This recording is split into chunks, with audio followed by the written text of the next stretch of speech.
Good afternoon, ma'am. Hello.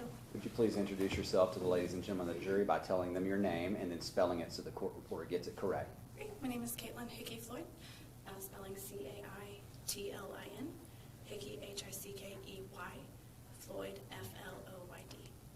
And Ms. Floyd, just generally, where do you live? Metro Atlanta, Okay. Have you lived there most of your life? all my life. Back in June of 2014, were you living in the Metro Atlanta area at that time, obviously? Yes. Did you, during that time, did you use any messaging applications or anything like that as far as social media, talking to people online, things of that nature? Oh yes, quite a few. Okay. Tell me some of them that you would actually use back then. Kik, Whisper, Facebook Messenger was the main ones. Do you remember coming into contact with someone by the name, a screen name of Bama XH? I do. And how did you first come into contact with this person? Via Whisper. And do you remember how it was that you guys struck up a conversation on Whisper? I think I posted something, he replied and sent me a message and just conversed from there. At some point, did you actually start communicating on a different application? Yeah, we took from Whisper to Kik. And about how long can you even estimate was it from the time y'all started on Whisper till you started up using Kik? A few days. I'm not sure. So in June of 2014, could you tell the jury a little bit about, did you know this person's name at the time? I'm not sure exactly. I can't remember if he introduced himself as his name or not. Okay. Do you remember ever seeing any pictures of his face or anything like that? His Kik picture was his face. Okay. And I think it is one of his friends too. And later, did you see him at some point as far as being involved in this case? Yes. Okay. Did you recognize it as looking like the same person? Yes. Now, during that, just generally, could you tell the jury what was the main gist of your conversations with the person, the Bama XH? Mostly just regular conversation as well as sexual things. Okay. And during that time, from about June 3rd to June 18th, did you kind of continue on and off again with messaging in the same similar manner? Yes. Did he ever make any statements specific to you in this messaging, or did you ask him about him having a conscience? I did. Okay. Tell the jury just generally, as far as you remember independently, about how that came up and what was said back and forth. I think it was something to the effect of when I asked him if he was married, and then I asked him if he had a conscience, and he said no. You're aware that on June 18th that there was something that happened. His child died. Yes. Okay. Were you interviewed by police, and did you go back and look, and have you found that did you actually come into contact with him on that day? Yes. Okay. Do you remember about what time he contacted you that morning the first time? I think it was really early in the morning, like 4 or 5. I'm not sure exactly. Okay. Definitely sometime before 9 o'clock or Yes. 9:25. Yes. He messaged you the first time. I'm going to show you what I marked for identification purposes. Let me ask you this. Can you sit here and spout out everything that you guys talked about just from independent memory? No. Have you looked at a log of the chats in between the two of you from your screen name to his screen name and the conversations back and forth? Yes. Okay. Showing defense counsel what I've previously shown them as State's Exhibit 394, 395, and 396.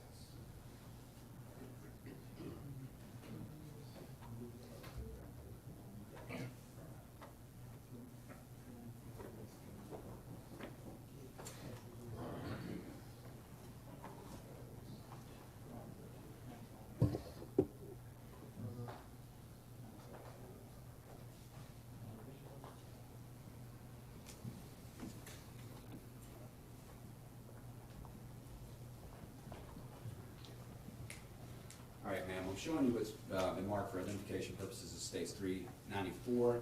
Have you looked at those messages and reviewed the messages in State's Exhibit 394? Yes. Okay, and do those fairly and accurately represent the chat messaging between you and that person back between June 3rd, 2014 and June 18th, 2014? Yes. Your Honor, I tender State's Exhibit 394 at this time. Any objection? Judge, all of the previous objections to this particular evidence that we we had discussed before, 403, 404, severance, relevance, character, all of those bases. So we'll go, if we could ask just to continue to object on those bases, Judge. You can, and I'll allow it over objection. And Caitlin, I'm just going to show you what's been marked as well as 395 and 396. I'm not going to publish these to the jury, but just for the record, you recognize State's Exhibit 395. I do. Okay, and what is that? Picture of me. Okay, and what are you wearing? A Batman shirt. Okay, and was this a picture included in the chats between you and the defendant? Yes. And 396, just what is that a photograph of? Of him. Okay, and is that a particular part of his body? Yes. Okay, and is that included in the chats as well? Yes. Your Honor, I tender State's Exhibit 395 and 396 at this point. Same objection. Yes, ma'am, those same objections, please. They stand. I'm allow them over those objections. Now, Caitlin, I know there's several pages of chats and things like that in there, so I'm not going to go by and ask you to read every one of them for the jury, but just keep State's Exhibit 394 there, and I've got a copy I'm going to go through with it and ask you some questions specifically about your chats, okay? Okay.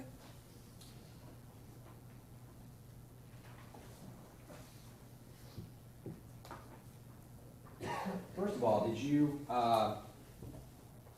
know at some point, learn during your discussions with him being the person you're messaging with, that he was married? Yes. Okay. At any point during June of 2014, while you're talking to him, did he ever tell you that he had a child? I don't believe so, no. Did he ever inform you that during these times that he may have been messaging you some mornings that there was a child in the back seat? No. I'm going to turn your attention to, starting on June 4th, what was the first message on that day, and who is it sent from? I'll turn your attention to, first of all, let's go to the bottom of page 1. Did you send him, was there a message sent by you at 4:52 a.m.? Yes. Okay. And then did he respond to that within about 20 seconds? Yes. Just 20 seconds. Now, looking at page 2, a little over an hour later at 5:38 a.m. on June 4th, who messaged who and what was the message? He had said good morning to me. Okay. So the defendant actually messaged you at 5-something a.m. saying good morning. Yes. Okay. And you've known him a few days. Yes. Did you guys keep talking throughout that morning, just in general conversation? Yes. Okay. Were there also conversations or pictures sent back and forth of a sexual nature? There were. Yes. Okay. Going to the midway down page 2, after there are a couple of photographs sent, what is depicted in those photographs that he had sent you? His number. Okay. And is that 6:31 a.m. and two of them at 6:31 a.m.? Yes. Okay. Did you ask him a question after that? Yes, I did. What did you ask him? I asked him if he was alone. And what did he say? I'm not. Did you ask him a follow-up question? I said, well, that's risky of you. And then what did he respond? I'm very risky. And turning to the next page, did you respond, well, I like risky? Yes. Was this all within a couple of minutes there around 6:30, between 6:30 and 6:34 a.m.? Yes. Okay. And after that, did the conversation kind of continue on, small talk, things about that during the day? Yes. Now, I'm going to turn your attention to page 5. Looking at the top, at 7:20 a.m., you guys are still talking. It's still in the morning, pretty early. Did you actually send him a facial photo of you? I did. Okay. And going to about middle down the road, middle down the page, at 8:29 a.m., did you ask him about how Atlanta traffic is this morning? I did. And what did he respond? He responded with good and sent me a picture of the traffic. And what time did he send that photograph? 8:29 a.m. Did he talk about later where he was driving? Or did he talk about it in some other conversations about where he was driving with these I photographs? believe it was other conversations. Okay. Now, I'm going to turn your attention going on. Did you guys keep talking through the 10 o'clock hour, the 11 o'clock hour, the 1 o'clock hour, 2 o'clock hour, things like that? Yes, basically all day. And were y'all both at work? Yes. Okay. Now, I'm going to turn your attention to later on, is that continued on? Did that continue on into the night, 7 p.m., 9 p.m., things of that nature? I did. I'm going to turn your attention to page 8. Up at the top, did you ask the defendant a question? I did. What did you ask him? I asked him what he did for fun. And how did he respond? He responded with hiking and guitar. Guitar? Guitar. Okay. And when he told you those things he did for fun, what did you respond? I responded with, do you sing? I sing every day and night. LOL. Okay. There are a lot of LOLs and emojis and things like that. Yes. Okay. After that, how did he respond back to you? I responded with, I sing harmony and background vocal. And did you ask him another I question? asked him, by yourself? LOL. And he responded with, I'm the lead guitar player at my church. So, when he told you he's the lead guitar player at his church, how did you respond to that? I said, oh, that's awesome. And how did he respond? Yeah, I love it. Based on this conversation back and forth, did you ask him any certain question? Were you I guess, because of the way this was going, did you ask him a question? I did. I asked him, but then you still exercise the thought of being with someone else when you're married. Okay. And how did he respond to that question? Yep. Did you ask him a question after that? I did. I asked him if his conscience That's been asked ever... and answered. Judge, I believe she asked for memory before. She didn't give an exact answer. Now she's reading the actual chat. You can proceed. Thank you. Okay, can you start over again and read the question that you asked him again? Sure. I asked him if his conscience ever kicked in. And he replied with nope. And when he said nope, did you follow up with another question? I asked him, so what do you plan on doing? And how did he respond? IDK for I don't know. And did you ask another question then? I asked him, well, why not? And did he ever respond to that specifically? Not specifically. He responded, I think, 30 minutes later saying he passed out so early last night. When he responded to you that next day, this had been June 14th, exactly 2 weeks before June 18th. Excuse me, June 4th, exactly 2 weeks before June 18th. Now starting June 5th. That morning, did he message with you early that morning, well before 9 o'clock, 9:25? Yes, that was originally at 4:49 a.m. when he responded with, or replied with, I passed out so early last night. And did you guys continue talking later that morning? We did. Okay, and beginning at 8:37, did it start up in a conversation in a sexual nature again? Yes.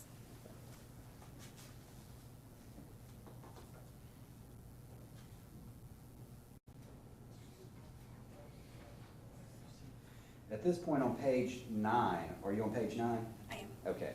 When you're on page 9, going down to about 4 lines from the bottom at 8:48 a.m., you guys have been messaging from 8:37 up to 8:48 a.m. At 8:48, does he ask you something, if you'd be willing to do something?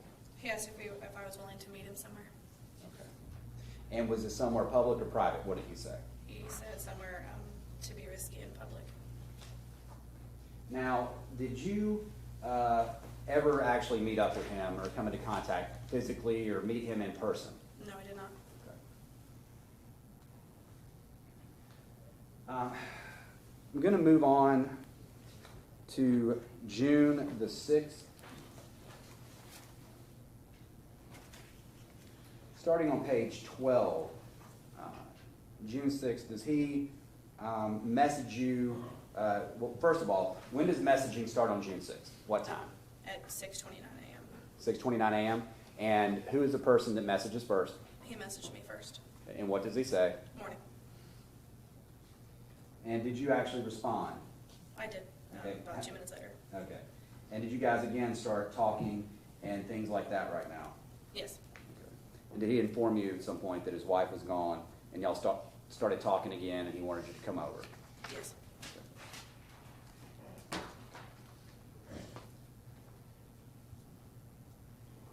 Now, I'm going to turn your attention to moving along to page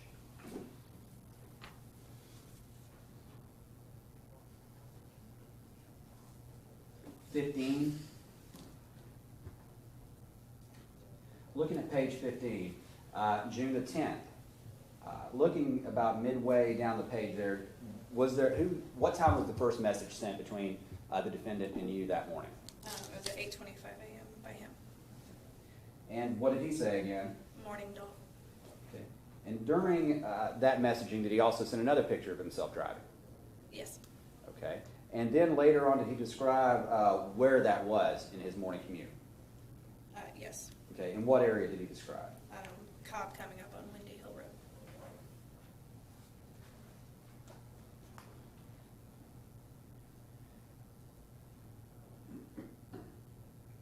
Going to page 17, again, the next day, June 11th. Do you guys start talking again then? We did. Okay. And about what time do you start talking? June the 11th, it was at 12:10 a.m. Okay, at 12:10 a.m. Do you send one? I guess that's right after midnight. Yeah. Okay. When does he respond, or when does he first message you after that on June the 11th? 6:59 a.m. Okay, so again, 6:59 a.m., way before 9 o'clock, way before 9:25, anything like that. Right. Okay, and what does he message you? Morning. And he asked you, you asked him what's up. I did. Okay, does he respond by sending you something? Yes. Okay, is that the photograph that you saw that was not of you that we already tendered? Yes.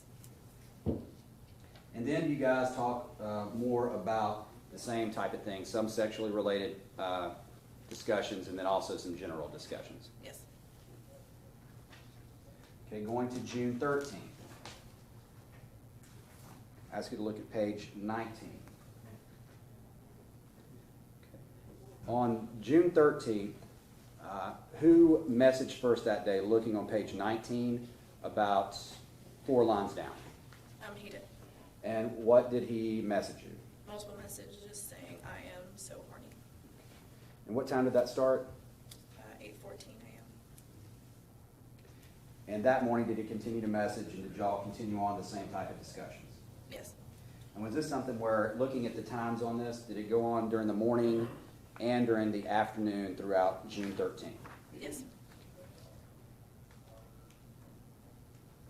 Now, on page 20, did you ask him or talk to him about his wife again? I did. Okay. And you asked him how long they'd been married? About halfway down. Yes. Okay. And how does he respond? 8 years. Okay. And how do you respond? I asked him, happy. How does he respond? Very, minus sex. Okay. And then, as you continued on, what does he talk about at the bottom? What does he say about it at 2:42 p.m.? That he's too much of a sexual freak. Going on later in that conversation, just a few minutes later, at 2:59 p.m. on June 13th, does he ask you to perform some type of sex act? He does. And does he want to do that in public? Yes. Okay, what was your response? I said I don't want to get arrested. Okay. Said you don't want to get arrested. Correct. And how did he respond to that? Don't want the risk.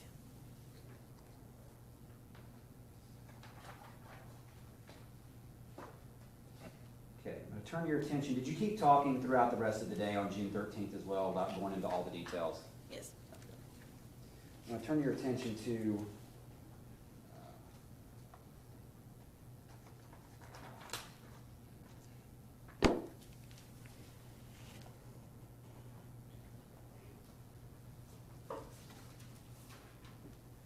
actually go to June 14th. That's going to be on page 24, up at the top. Okay. Okay. Now, on that morning, who messaged who first? He messaged me first and said hi Okay, at what time? at 9:25 a.m. And he just says hi. Hi. So again, he messaged you first that morning. Looking at the bottom of that page, as it's gone down, does this actually go into, y'all had talked about him coming by, you coming by his house or where you thought he lived, and asking if he wished you could stop by and things like that, correct? Correct. Okay. Now, at the end of it, does he text you at some point early on the morning hours of June 15th? He does. At what time initially? Originally 2:29 a.m. And what does he say then? He says hi. Okay. Does he message you later that morning? He does at 7:07 a.m. And what does he say then? Time to play some guitar at church. Did you eventually respond? I did 4 hours later. And what did he say? I told him, have fun. And then how did he respond? Said, I did. Now I want to come. LOL. And that last message, what time was that at? That was 12:05 Was it PM? p.m. Yes. And again, did y'all keep on with the same type of conversation, things like that? Yes. And did you inform him you had anything coming up on Monday, any type of appointment or anything like that? Yes, I was getting my wisdom teeth removed. Okay. So going to June the 17th then, or excuse me, June 16th. June 16th, did you actually have that procedure done? I did. Okay. Take it was not fun. Okay. Now on June 16th, did he actually send you a message in the early morning hours? Yes. And what time did he send the message? 7:32 a.m. and told me good luck. Okay, 7:32 a.m., so that would have been on a Monday. Yes. Now going to June 17th, did he message you that morning? Yes, he did. Okay, and what time did he message you that morning? 7:44 a.m. And what was his message to you on that day? He said, you're going to be miserable today. So that's 7:44 a.m. on the Tuesday, the day before the 18th. Yes. And did you have much conversation then, or just a couple of chats before June 18th? Just a couple. Okay. Now I'm going to turn your attention to June 18th, 2014. Starting that morning, did you guys message? Yes. What time was the first message sent? At 5:49 a.m. At 5:49 a.m. And who sent that message? He did. Okay, and what did he say? Tells me good morning. That's well before 7 o'clock, 8 o'clock, 9 o'clock, much earlier in the morning. Yes. And you guys have been, for lack of a better term, sexting back and forth for days, correct? Correct. Okay, since we're on the 18th, just start with that. How did you respond to him on that day, and at what time? I responded at 10:52 a.m. saying, it's morning, LOL. And did he respond to that message? He did. At 1:17 p.m. he said hi. So between your message at 10:52, is that what it was, PM? 10:52 Or AM? a.m. And 1 something, he responded at what time was it again? 1:17 p.m. After he responded, did you respond back? I did. I said, hey, what's up? And did he say anything further to you? He said, just working. Anything else that was said back and forth? What did you say next? Just said, sounds fun, wish I could be. LOL. And so this is, what he says he's at work and he's messaging you while he's sitting there. Yes. Okay. What does he ask you in response? He asked what I was doing. And what did you respond? I replied with watching The Exorcist, waiting on my parents to wake up so I could take a shower. Were you still recovering from your wisdom teeth being pulled? Yes. Okay. How did he respond to that? Can I see your tits? And how did you respond? LOL maybe if you ask nicely. And did he say anything else? He said, please, madam. And did you send him a photograph after that? I did. And what was his response? Okay. And did he follow up and ask anything else, make any other statements? Or did you make any statements? I asked him if I wanted to play with him. And how did he respond? Can I curse? Yeah, and for the record, you need to say exactly what the chat says, Okay, okay? he says, fuck yes, I do. And what time was that? That was at 1:32 p.m. Okay. And did you respond? I did. Okay. What did you say? Well, good things come to those who wait. And how did he respond? Wait, I shall. And did you? What was the last text message that you sent? I said Or good. message? Good at 2:07 p.m. And is that when the messaging between the two of you actually ended? Yes. And again, after that, obviously you've never met up with him or anything like that. Correct. I did Could not. you, from his photograph online, would you be able to identify him in the courtroom? Yes. Okay. Could you identify him by where he's sitting and just generally what he's wearing? That gentleman right there in the shirt and tie, striped tie. Starting to ask the record reflect that she's identified the defendant in this case. It may so reflect. Second, Judge. That's all I have. Cross-examine.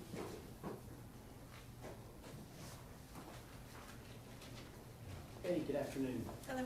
So your last name is Floyd now? Yes, ma'am. Sir, sorry. That's okay. Have you changed your name or have you gotten married? I got married. Congratulations. Thank you.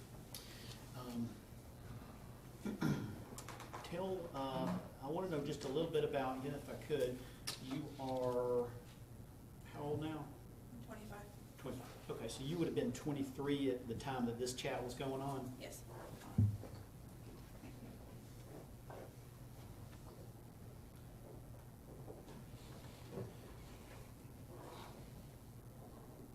All right, and at that time, back in June of 2014, where were you working then?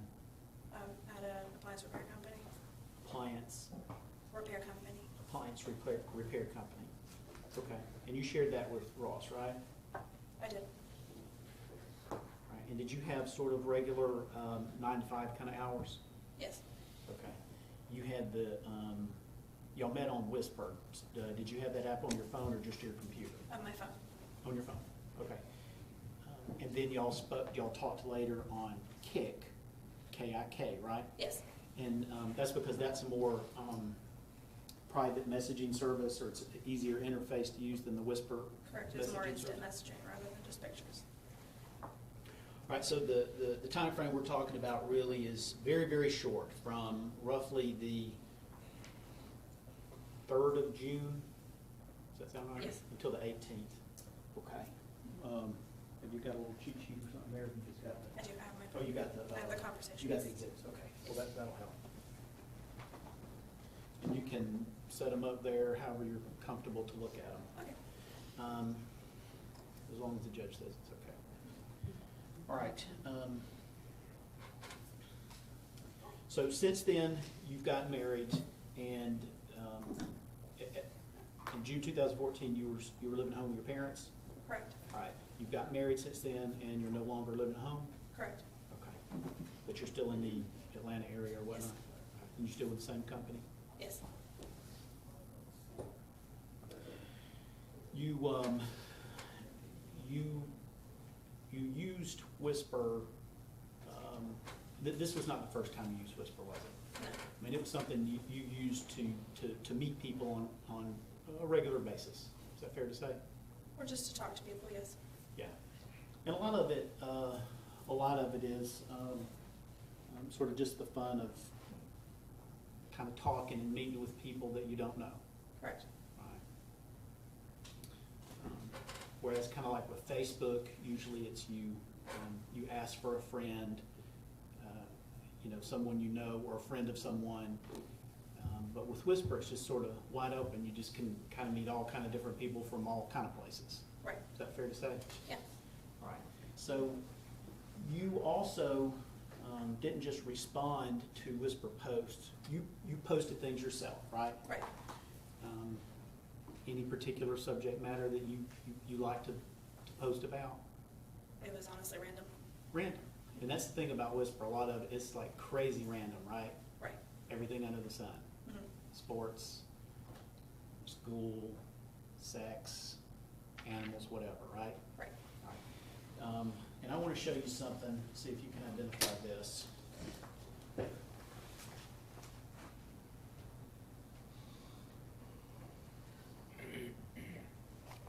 I'm going to hand you what's been marked as Defense Exhibit 49 and see if you recognize that. I do. All right. What is 49? What have I handed you? A picture that I posted stating all of these idiots who asked for a pic then are too chicken to show themselves pansies. Smiley face. And is that the image that you posted that Ross responded to that kind of led into all this that we've talked about today? I believe so, yes. All right, I'll move 49. No objection. Admitted. All right. Thank you. I'm going to go ahead and publish this real quick if I could, Judge.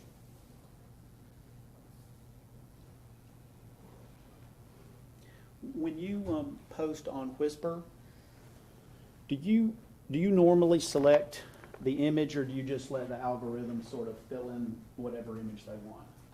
And you can do either or. Me in particular, it's just normally just whatever pops And so, what you were expressing here was, basically, I guess, some frustration, because, with people who request a pic, PIC is picture, right? Correct. Then are too chicken to show themselves, question mark, and you say pansies. And is this, I'm assuming that's kind of like a smiley face? Right.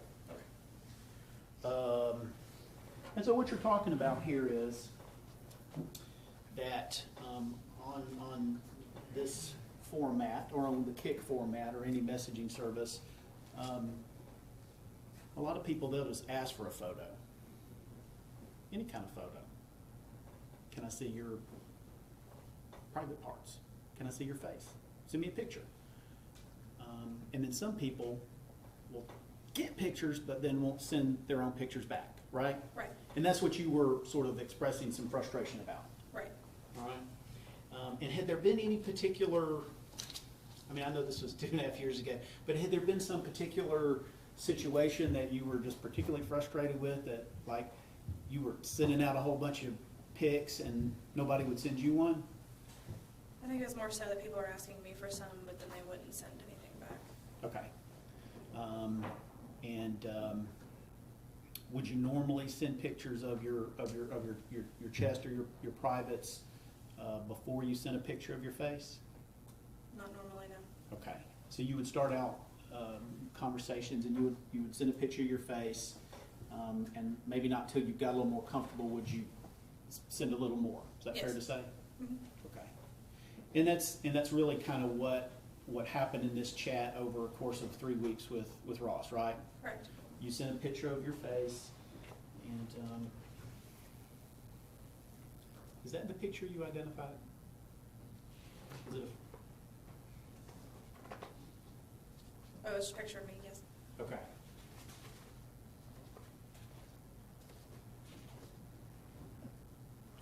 Hang on a sec. Is this the one you sent? That's not the one I identified, but yes, that is one of them. Okay. All right. And at some point, either before you sent a picture of your face or after you sent a picture, one or the other, Ross almost immediately sent you a picture of his privates, right? Correct. In fact, he sent you a picture of his privates like within a day of y'all starting to chat? On Kik, yes. On Kik?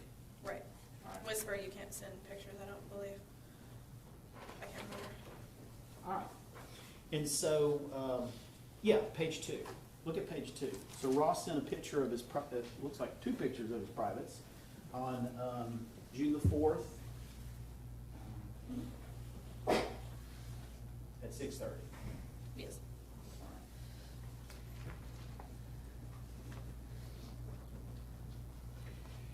And you didn't terminate the conversation. In fact, y'all continued to sort of, I don't want to say escalate, but you got, the conversation sort of picked up and got maybe a little nastier and more sexual. Is that fair to say? Yes. And that was really from both sides. Is that fair to Correct. say? Correct. Okay.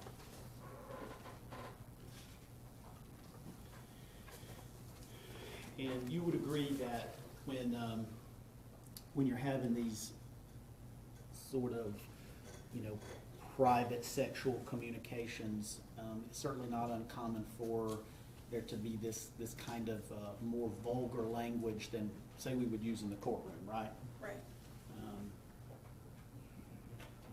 It's not a language of romance and soft words and candlelight. It's very sexualized, isn't it? Isn't that fair to say? Mhm. And so in that regard, there's really nothing different about these conversations with Ross than other conversations you'd had with people that you met on these similar Whisper or through Kik. Is that fair to say? Correct. All right, and a couple of things I wanted to go over.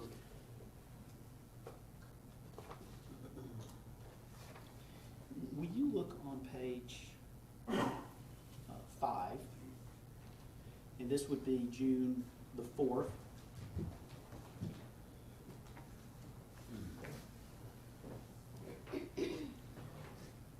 If you look toward the bottom, y'all are having, well, actually starting in the middle, y'all are having some conversation about traffic on the 4th. Yes. And then you're sent some kind of picture. Can you even tell what that is?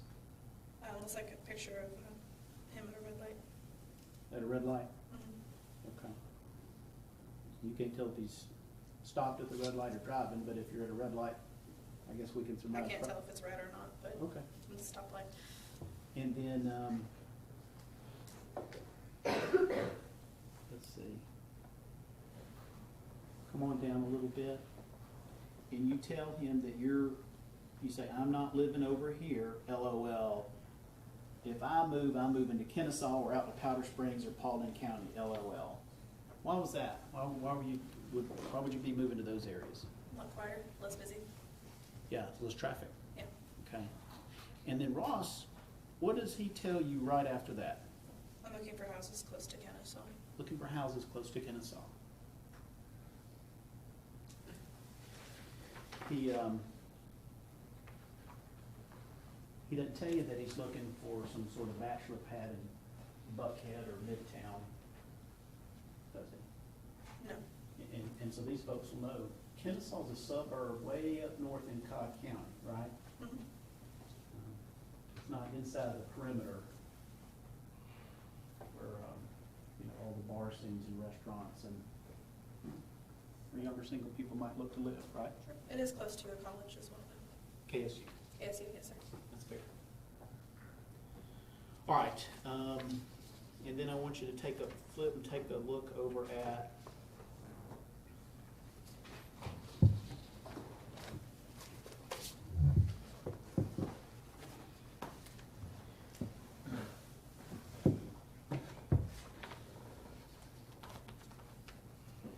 you said twice during your testimony, that Ross said something about you asked him if he had a conscience, and he said no. Remember where that was? Page 8.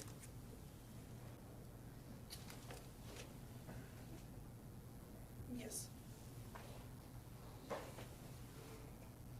That was the only time it was ever mentioned. Yeah. Does your conscience ever kick in? He says no. Is that right? Correct. You don't know, you have no idea if that's just some line he was feeding you, do you? No. I don't know. You don't know if he was thinking about moving to Kennesaw? In fact, you don't even know if he was really moving. Correct. Because in this format, you can say anything. It doesn't have to be true, right? Correct. And in fact, in this kind of format where you're meeting someone and having very sexualized conversations and exchanging images, is it fair to say sometimes maybe the more outrageous or risky your language is, the more interesting you are? At some points, yes.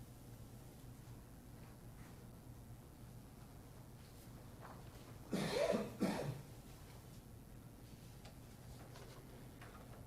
couple of more things I want to look at.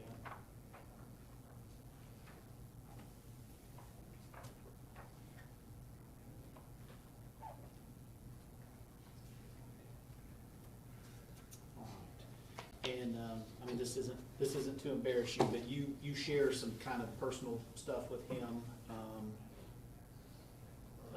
Let's see, on the 7th, you let him know that you had some, had some sexual relations with someone that night. You said June Page 7th? I'm sorry, page 13.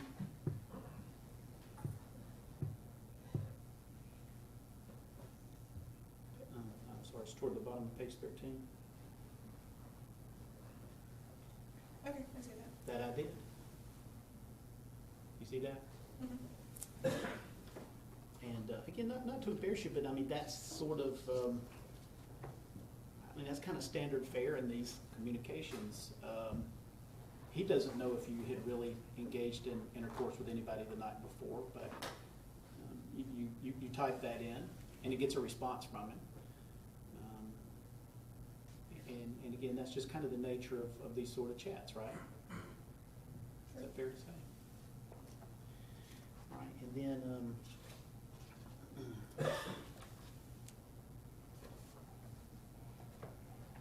let's see,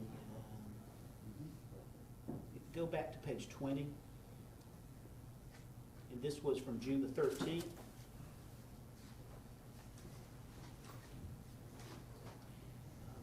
And of course, at this point, y'all have already discussed, you know that he's married, or at least he's claimed he's married, right? Right. And he indicates, let's see, you ask him, how long have y'all been married? And he says, 8 years.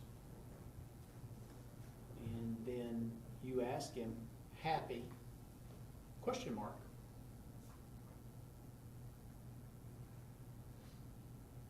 And his response is to you, very, minus sex.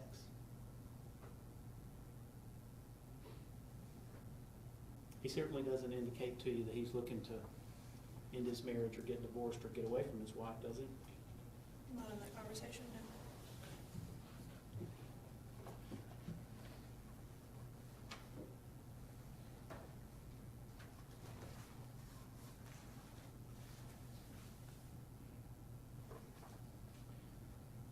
Let's see. And he shares almost immediately thereafter on the next page 21. Here you shared with him an assertion that you'd had some relations with somebody, and then page later he's saying the same thing to you. See at the bottom, he's talking about engaging in fellatio with someone at a park. I see it, yes. Okay. Again, that's kind of the theme of all this whole series of 2 weeks worth of conversations, correct? Correct. All right, and so now we get to the 13th. So with this juncture, y'all been chatting for about 10 days. Does that sound right? Sounds about right, yeah. Yeah. And just so that the jury will understand, you're not. This isn't like teenagers on the telephone all night long talking for hours. These chats are they're very short. You may say a couple of words, and then that may take, what, a minute of your day, 2 minutes or whatever. It's very, very quick. Right. Okay. All right, and then by the time we get to the 13th, you're now sending some additional photographs to him of your unclothed. Is that fair to say? Mhm. On June the 13th.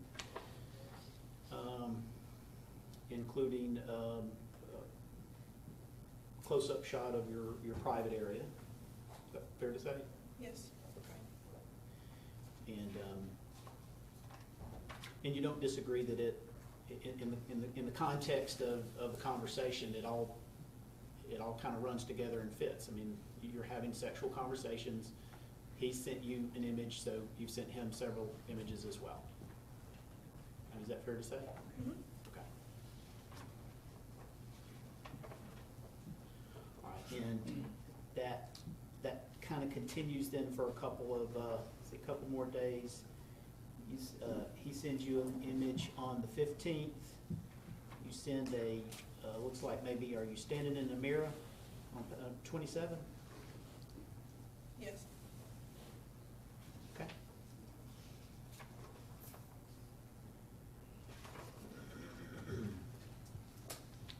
And then when we get to the 18th, you and Mr. Bourne kind of went over what was exchanged during the day on the 18th, right? Mm-hmm. Yes. And you sent him a picture of yourself in a state of undress on that day. Looks like that would have been sometime in the middle of the day. Right, it was at 127. Yeah, 127.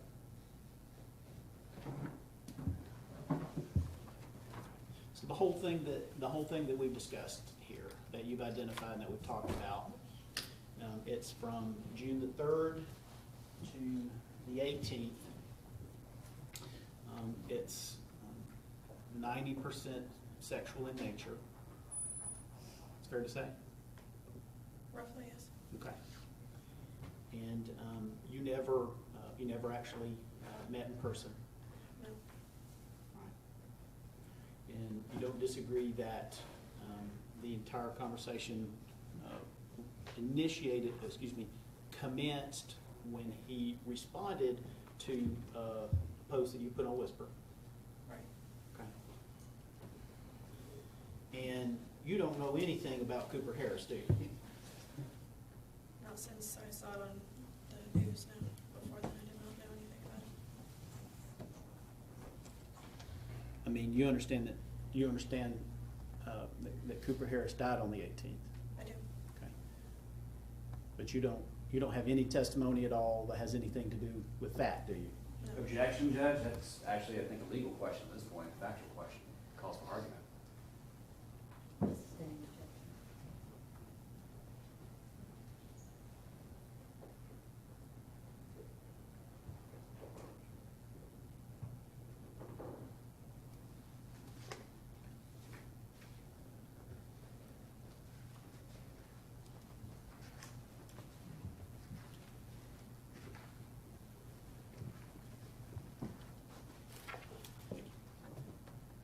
I think that's all I've got, Judge. Thank you.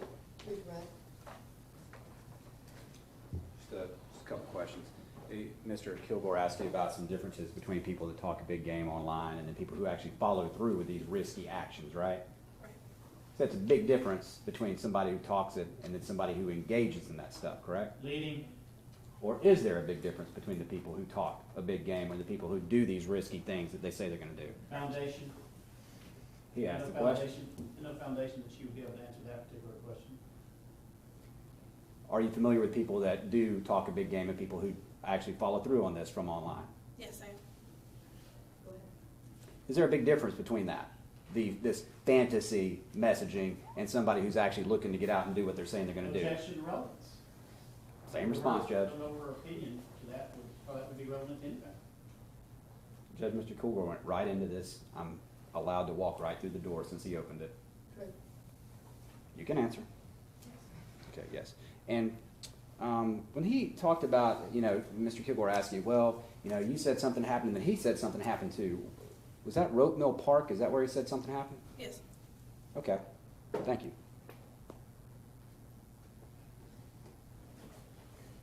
Do you still engage in this kind of risky behavior, sending images to people you don't know over the internet? No. Okay, thank you.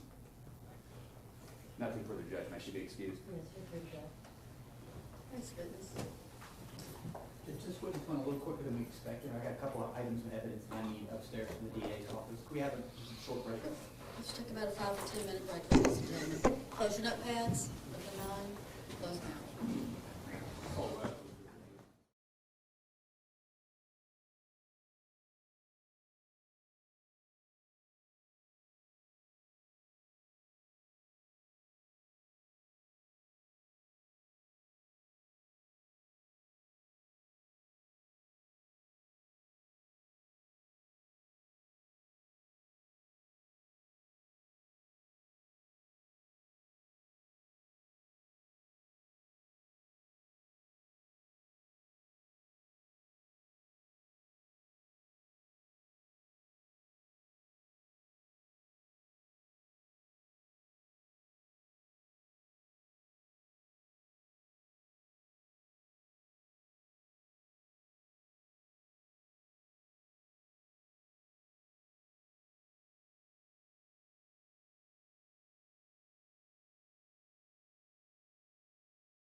We have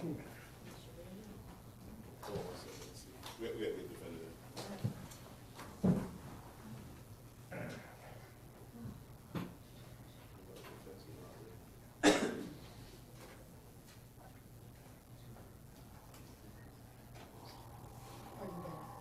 Ready, Judge, we're loading some stuff onto a laptop, but it's not until the end of the direct examination, so we'll just let that run in the background and cover some other things. Bring this ready. Yes, ma'am. You can jump in, come in. Yes, sir. You got the phone? Okay. Let's all rise for the jury.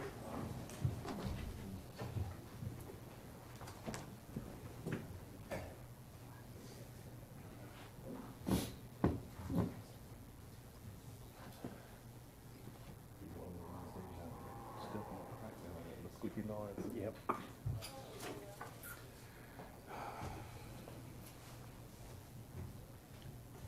Appreciate it.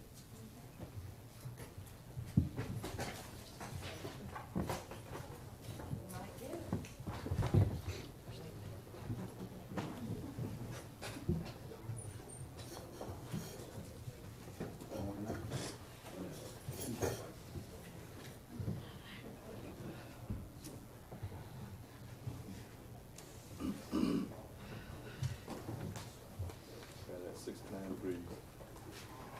Please be seated.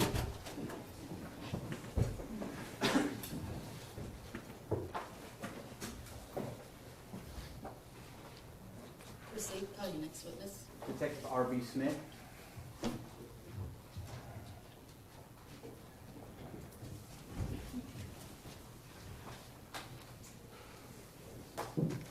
Raise your right.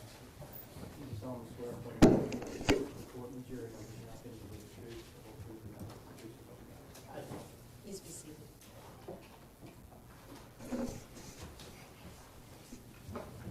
Detective, if you will, introduce yourself to the jurors, spell your first and last name for the court reporter. Yes, I'm Ronson Bridges Smith. My first name is R-O-N-S-O-N. Middle name Bridges, B-R-I-D-G-E-S. Last name Smith, common spelling. I just called you by R.B. Smith. People that know you call you R.B. Is that a nickname you go by sometimes? Well, yes, by my initials. Okay, yes. very good. I want to ask you a little bit about your background. Can you first tell these jurors where are you employed? I'm employed by the Cobb County Police Department. And how long have you worked for Cobb County Police? I'm in my 25th year with Cobb County. What's your current assignment with Cobb County Police Department? My current assignment is in the high-tech crime squad.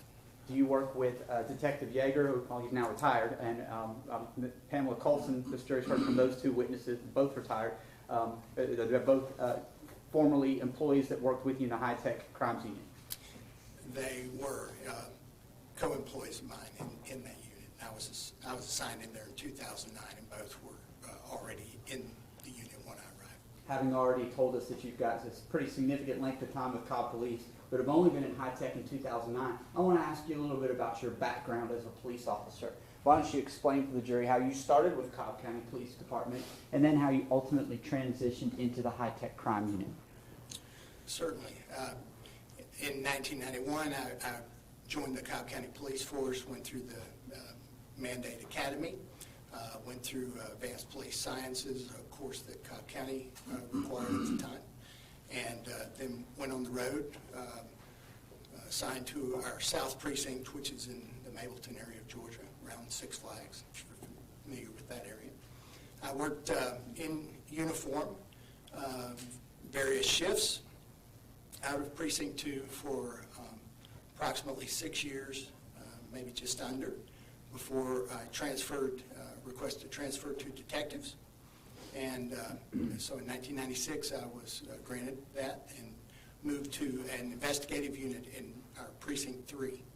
And that was a criminal investigative unit, investigating things like entering autos, thefts, burglaries, that kind of thing. And then eventually did you move into the Crimes Against Persons unit as well? Yes, after a relatively brief time, a couple of years in CIU, in 1998, I was assigned to the Crimes Against Persons unit, or robbery homicide. And how long did you work in that unit before starting with the high-tech crimes unit? So from 1998 until 2009, when I transferred into high tech, I was part of the Crimes Against Persons unit. What sort of training, education, and experience do you have that now qualifies you to work in the high-tech crimes unit? So my initial transfer was based on some skills that I had developed from about 2002 through 2009. And that was working with surveillance video. Many of the cases, as you can imagine, out of the Crimes Against Persons unit, robberies, homicides, serious violent crimes, many of those had surveillance video that was needed to be obtained and then analyzed, utilized for casework. And so I did quite a bit of that. Really beginning in 2002, I actually began educating myself through some vendor training in what was called forensic video analysis. And that's something you kind of did on your own while you were working as a detective in the Crimes Against Persons unit, correct? Well, yes, I wouldn't say on my own, but I would say I kind of championed an idea that we needed to be able to do better with video that we were receiving as evidence. And so to move from just using a standard VCR to watch, this was in the analog. Most of the video we were receiving was analog VHS cassettes, and so rather than just viewing it on a video cassette playback deck, I suggested that we should move towards a nonlinear editing system where we would digitize that evidence such that it wouldn't get any worse, particularly with the analog videotapes. So, as technology progressed, did you continue to educate yourself about different surveillance systems that might be available at different businesses and different locations? yes. So after taking some initial vendor training on some equipment we purchased, I also joined an organization called LEVA, and for a couple of years I would go to their training seminars where we would be taught through seminar, lecture, workshops, and I began following through with some additional training in that particular field of forensic video, both in the recovery of that as well as in the analysis of it, image comparison and those types of things. And eventually we began to see the advent of digital video and digital video recorders or network video recorders became more prevalent, and it somewhat changed the way we were operating, and it became more important at that point, the acquisition process. The moment of acquiring that surveillance became much more important rather than just picking up a video cassette. It became really important to understand what was happening and the version or the format that you were obtaining the video in when you first get it. After getting this specialized training in surveillance video, did you sort of become the go-to guy with your unit when it came to a case where they had video surveillance that they thought might have some evidentiary value? Yes, and I began ultimately working for supporting the investigations of a lot of my fellow detectives, which made it incumbent at some point that I move to another unit where that could be, I wouldn't also be investigating homicides. One of my last cases in that unit was a homicide, and it just became overbearing to try and help support other cases and conduct investigations. So, with the high-tech crimes unit now, you're able to have that support role in that you don't have your own criminal investigations that you're typically involved in. You're more supporting other units as needed. that is correct. Okay. And have you had additional training and education and experience dealing with acquisition of data, extracting data from, say, cell phones and other electronic devices? Yes. Tell the jury about that, please. And in 2009, when I moved over to the high-tech crime squad, I had quite a bit of training in forensic video analysis and sought to create another role for myself whereby I could assist the high-tech unit. They had not been doing video before, so this was, it wasn't going to in any way help their caseload and their support function. So one of the things that they were involved in, number one, they conducted computer forensics. Another area was the mobile device forensics, or cell phones, tablets, and those types of items. And so I sought to get some basic understanding of computer forensics. Took a 101 and 102 course at a Forensic Institute at the Mississippi State University. They had for law enforcement only, I believe it was a week-long course where you took both, for a basic understanding of some computer forensics data recovery. And then I began working with our software that we had in place. We had a couple of vendors at the time, Cellebrite and Parabon, and a couple of tools that were common to use in the industry. BitPim was one of those, which didn't really have, it was an open source tool. Okay. And these programs that you've talked about, particularly Cellebrite, this jury's already had the benefit of hearing a little bit about that, so they know already that is a program that can help with the extraction of some cell phone data. What about EnCase? Are you familiar with that as well? I am, to some degree. Okay. And EnCase deals with computer as opposed to cell phones, is that correct? Yes. And have you been tendered as an expert and given testimony about these topics that we've just discussed, including video surveillance acquisition and analysis, and the analysis of electronic devices to include cell phones, mobile devices, as well as other electronic devices? Specifically in the avenues of forensic video analysis and acquisition, and as it pertains to mobile devices. Tender Detective Smith is an expert in those topics at this point, Your Honor. No, Judge. Admitted? Well, not admitted. He may so testify. Okay, thank you. With that understanding, I now want to direct your attention to this case. We don't need to go through all of the things that the high-tech crime unit does because this jury's already heard that, so they've got an understanding. But I want to walk you through specifically one of the first things that you were asked to do in this particular case, focusing on a Chick-fil-A location. Were you called upon at some point to do something in terms of a Chick-fil-A location? I was. And why don't you explain for the jury what it is you were tasked with to do in this investigation back in June of 2014? To respond to the location, the Chick-fil-A, and to acquire some surveillance video from June 18th, 2014, and a particular time frame between 8 and 9:30 a.m. Okay, and this is State's Exhibit 230, and looking at State's Exhibit 230, I'll let you get acclimated. Do you see that this aerial surveillance photo includes a Chick-fil-A as well as Little Apron Academy, a Home Depot, and a Publix? Yes. Do you recognize this as being the Chick-fil-A that you responded to near Paces Ferry Road and Cumberland Parkway? Yes, it is. And is that in Cobb County? It is. And were you able to actually go to that location and acquire some video surveillance from the morning of June 18th of 2014? I did go to the location. I did make an assessment of the system. The managers there were very adept at utilizing the system, so I didn't actually perform the acquisition. I stood by as they were familiar with the time segment that had already been reviewed.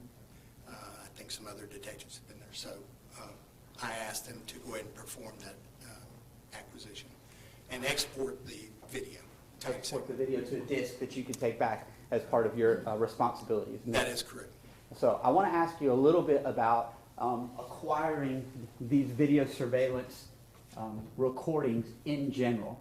When you go to a location, are the times of the video surveillance always accurate that are timestamps on the recordings, or is that something that you have to check as part of your responsibilities? It is something that must be checked. And in many, many instances, there are significant time differences between the time stamping that the actual equipment is displaying for, in particular, DVRs, just like a black box DVR, or in some cases, some computer system, PC-based surveillance platforms, the time setting is off on the equipment. And so you have to make an assessment of that time based on real time and have to have a starting point to work with so that, number one, so that I can search for a video segment. Now, many times I'm there pretty quickly after an incident, so it's not as hard, but if the date and time are off badly, it can be make it very difficult to search the system. If it was off, say, for an hour or so, say the system was not accounting for daylight savings time, for example, if you got the wrong hour, you might miss entirely what you're looking for. That's correct. So in this particular case, what did you do first to assess the validity of the timestamp on the sought-after video from the Chick-fil-A location that you've given testimony about that's depicted in States 230? So this was a standalone DVR. It's a GE system, StoreSafe Pro system. The system was displaying a live view at the time. I was escorted to the back by the managers, and I just made a note reflecting with my cell phone. I was looking at time.gov, and so time.gov was providing a time through the National Institute of Standards testing, and what I was seeing was at that time I believe it was 3:53 in the afternoon. This was on June the 23rd of 2000. This was June 23rd. And so I made a note, and then as I noted that, I look up at the live screen and make a note of what is being displayed on the DVR, which was, in this case, 3:53 and 33 seconds, so approximately 18 minutes and 30 seconds. So their system was 18 minutes and 30 seconds off in terms of the date stamp that was on the video. Is that correct?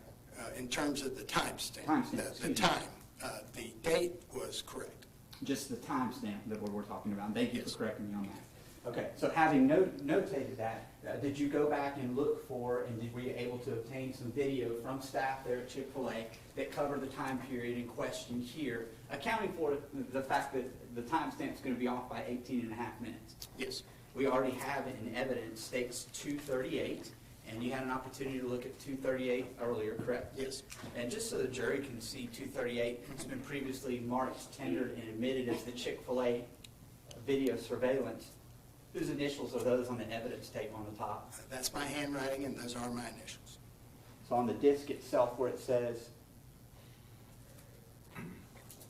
June 23rd, 2014, R.B. Smith, that's Yes. your handwriting, so that you would recognize this in court as being the actual video surveillance that you obtained, correct? That is correct. All right.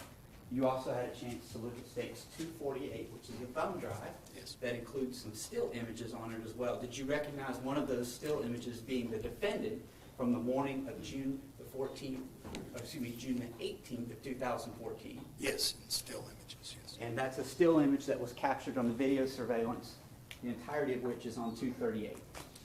Correct. I want to show you one of those still images.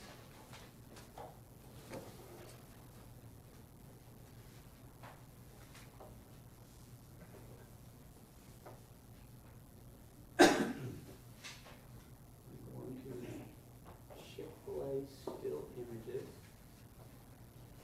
And I'm going specifically to States 241. Expand that a little bit.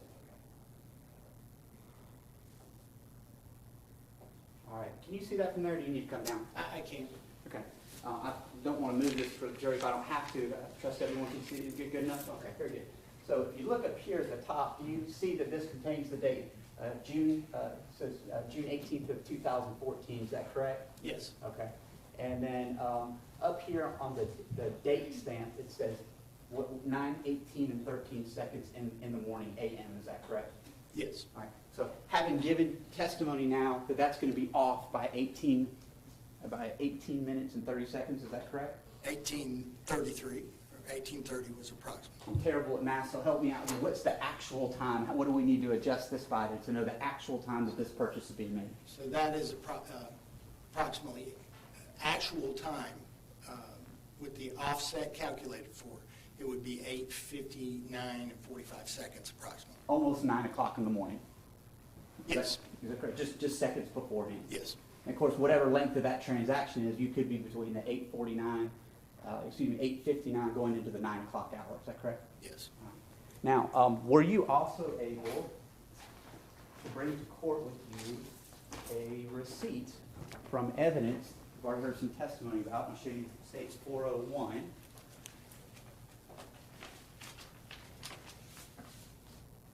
Yes, A Chick-fil-A receipt, yes, okay? And you brought that to court from Cobb Evidence when you came down to Glenn County with you, correct? I did. Tender states 401.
Matt White here. Mr. Smith, you simply transported these from Cobb Police Headquarters where this piece of evidence was stored? Yes, You didn't collect these from the business? I did not. Do you know when they were collected from the business? I'm not aware.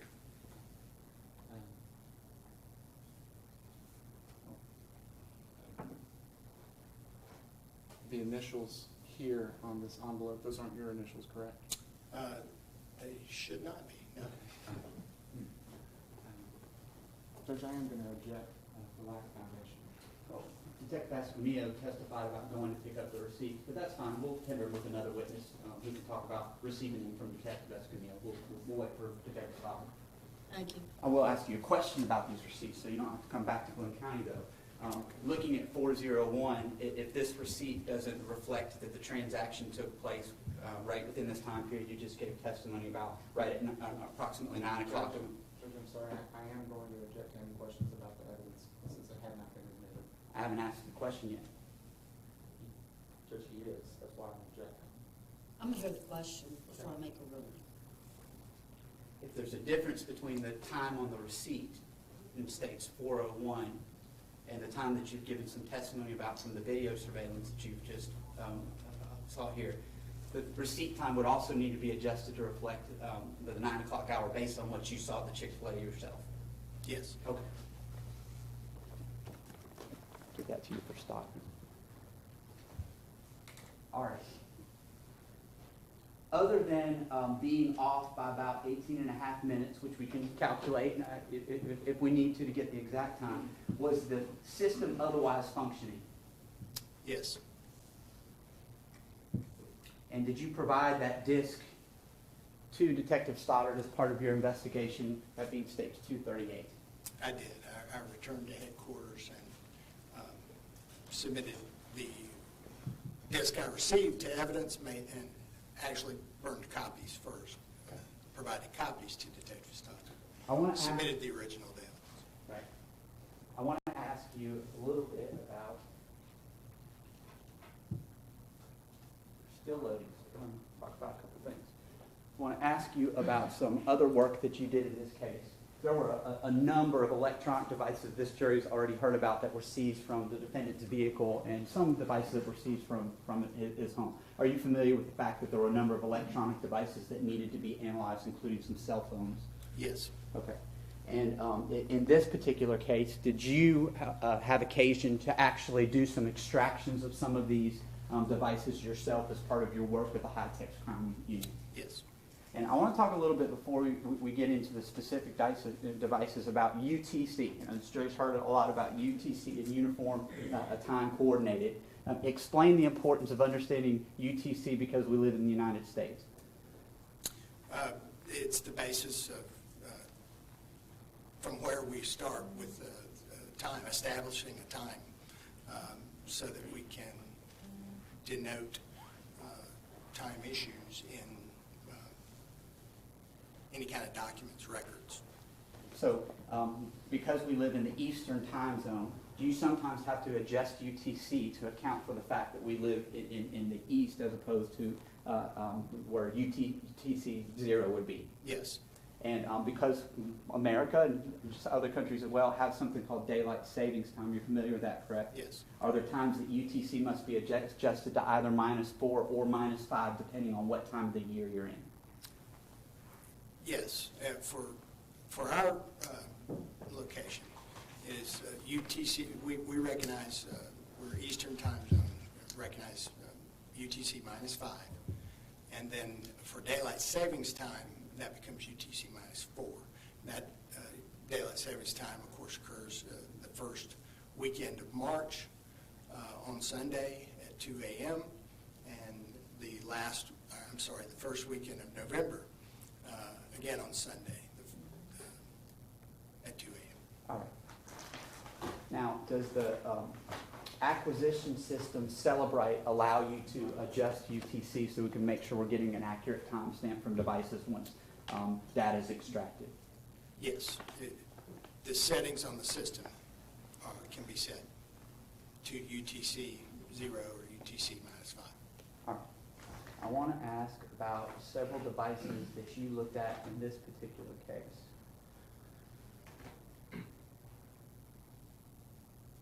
But before I do that, I want to ask you about cellular networks. You and I had a discussion about the difference between, say, surveillance timestamps versus cellular network timestamps. And can you explain to the jury why one might be of more accuracy than another? Well, the time for cellular devices, they're reaching out, touching a network, and those timestamps on the device, if the device has been reaching out, touching the network, should be relatively accurate based off of the network time. As opposed to surveillance video where there might require some manual input? Yes, many of the surveillance systems are not plugged in or connected to a network.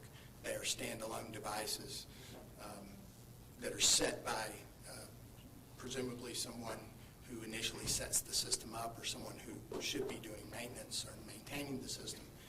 And that is something that should get checked. But in many cases, a lot of the systems that I deal with are mom and pop locations, convenience stores and businesses. And frankly, once it's set up and it's recording, they may not revisit it for quite a while. To be doubly accurate for the issue of call detail, when phone calls are made and when messages are sent, by obtaining the actual records from the cellular service providers such as AT&T, could you check that against the manual handset to make sure that they're recording the times accurately? Yes, and not only can you, but that is the best practice. And that's fairly routine that we would do that in our investigations. It is routine for investigations. I want to ask a little bit about, just generally speaking, extracting information from devices. What's the difference between the extraction versus the analysis of the extraction? So in most of the cases, the extraction occurs using a piece of hardware provided by Celebrite. And that piece of hardware has some proprietary commercial software running. And that software application, we don't know much about how that is written. Their software engineers know that. And so the extraction occurs, and that is just a bulk of data, depending on what Cellebrite is currently supporting from a particular device by make and model. And there are thousands of devices, and there are hundreds, a large number of different configurations that Cellebrite will write scripting for to communicate with devices. Their piece of hardware communicates with mobile devices of different manners, different types. And then once extracted, what do you use to actually read or analyze the data that's removed from the device so that you can take a look at it? So if there, I should say that it's not actually removed, it's copied from the device, correct? so in most cases, yes, it's not removed from the device. Cellebrite doesn't write to the device. Cellebrite communicates with the device and makes an acquisition, an extraction of a set of data, and then that can be in our office. We point it to storage drives. It is stored as a particular type of file, and then that file is then we point to that file with another piece of software also provided by Cellebrite called Physical Analyzer.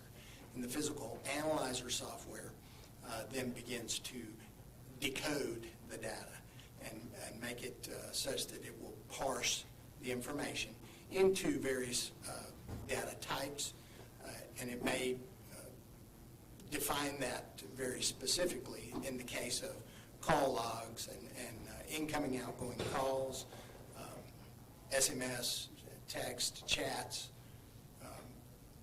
images. It'll break it out into those different categories. When you say parse, are you saying that the program is able to look at all of the data and categorize it into different files so that you can say, if I want to look at chats, I'll click on chats. If I want to look on messages or apps, I can go click on that. That is correct. And would it allow you to review what's been extracted or taken off of a device? Yes, as long as it's information that Cellebrite will also support it for decoding the way the information is stored.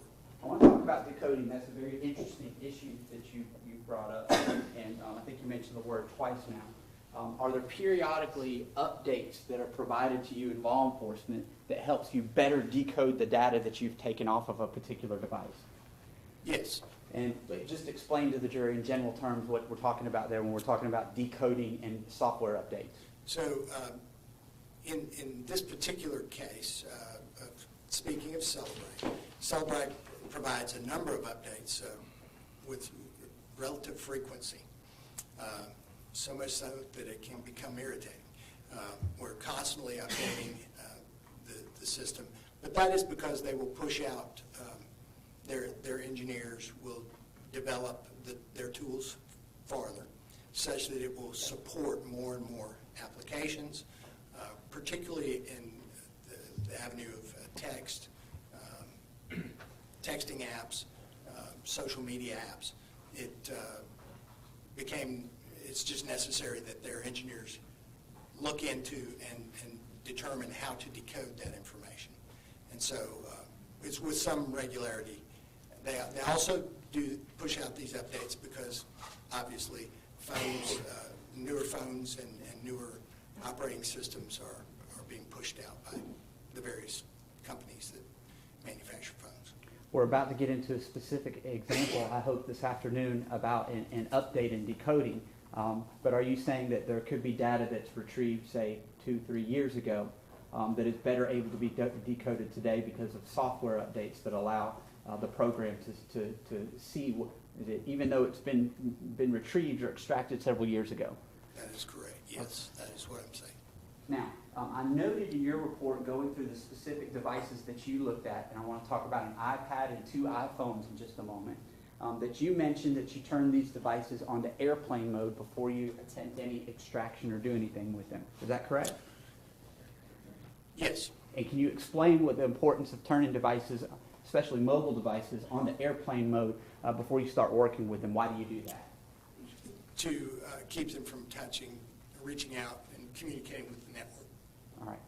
At that point, are we able to keep the device basically in a static state so that things aren't being changed on it from the network because it's no longer connected? To a great degree, yes.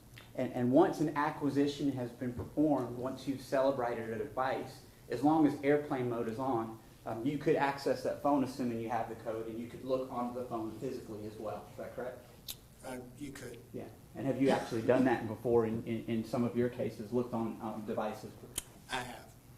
And is there anything remarkable about doing that, particularly once an acquisition has already been accomplished? Generally, I would not recommend it prior to an acquisition, but there are circumstances that have prohibited me from accomplishing a data extraction via the data port or the communication port with the device. I've seen where those are damaged.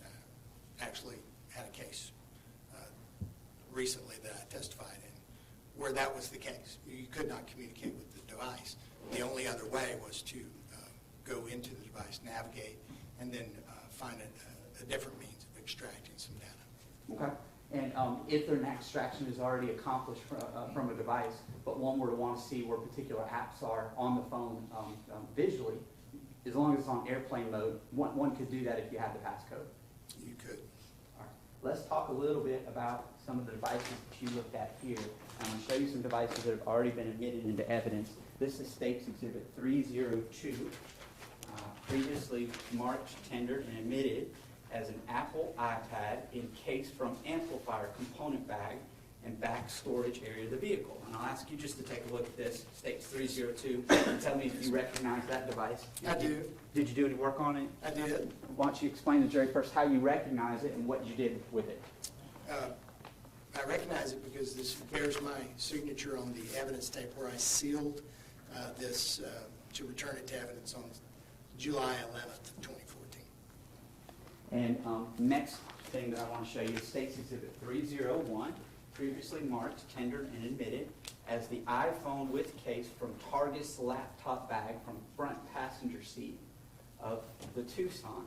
And looking at States 301, similarly, I'll ask you if you recognize that device, and did you do any work on it? I do. Much the same as the previous item.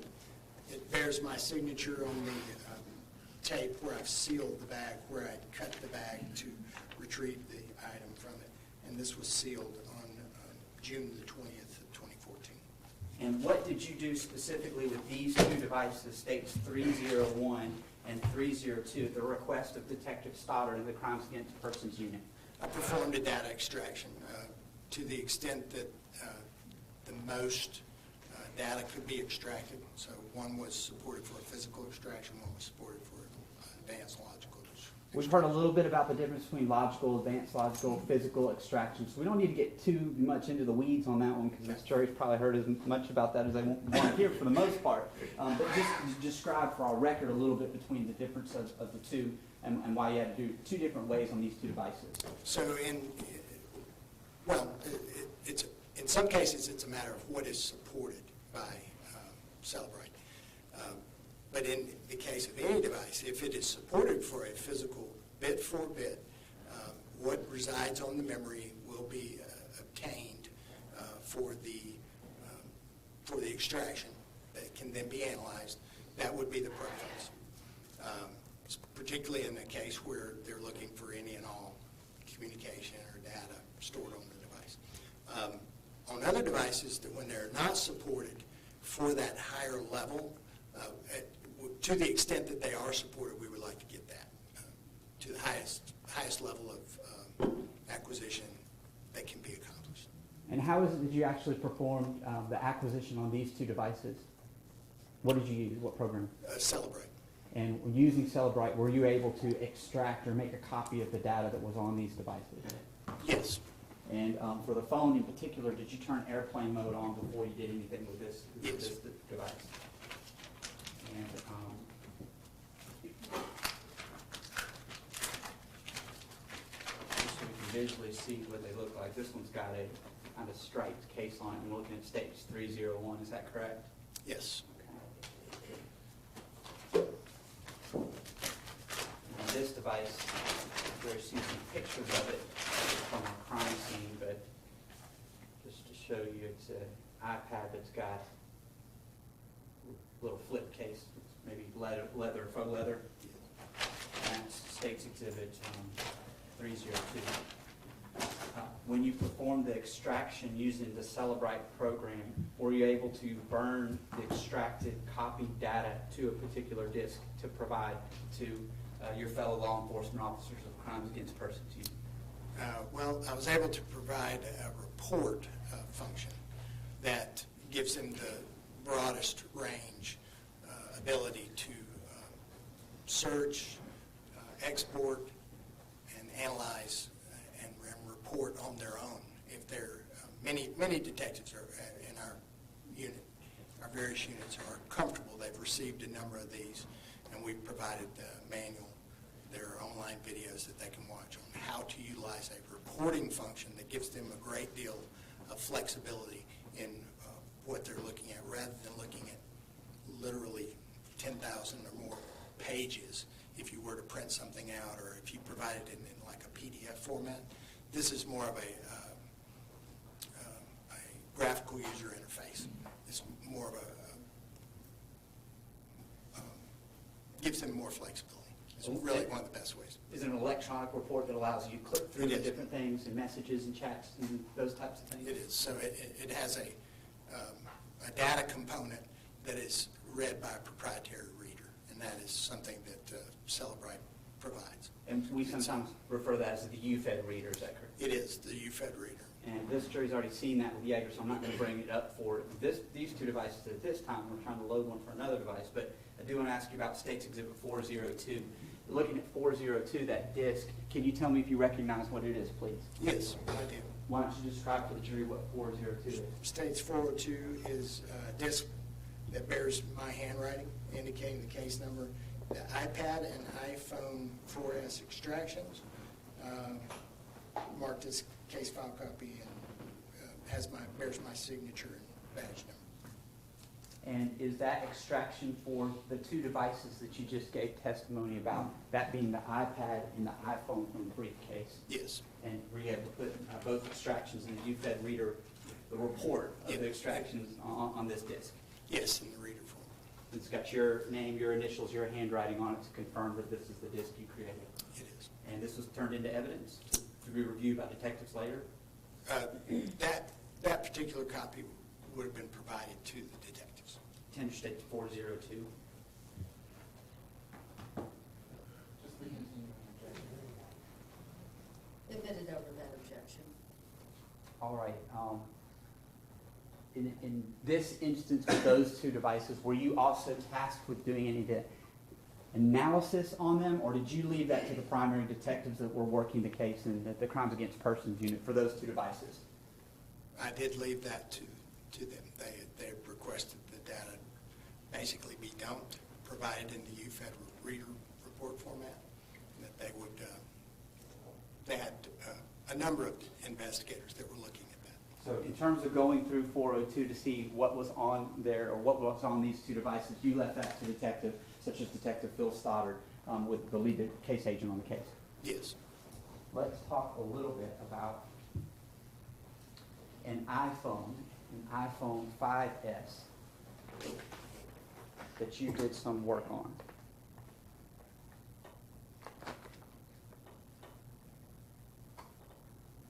I'm going to show you State's Exhibit 226, which has previously been marked, tendered, and admitted as the Apple iPhone 5 seized from defendant when he was detained on the crime scene by Officer Piper. Do you recognize that cell phone? I do. And at some point, were you called upon to do an extraction on this device and to review it using Cellebrite? I did not conduct an extraction on the device. I did, after the extraction had been conducted, there was an extraction file existed. I utilized Physical Analyzer to export in the UFED reader format report. Okay. And in fact, Sorry, I dropped that's fine. You have your signature and your badge number on this exhibit 226. Cell phone recovered from defendant when he was detained by Officer Piper. That's your signature and your badge number on there to confirm that you did some work with this, correct? Yes. We have now attempted to load a disk.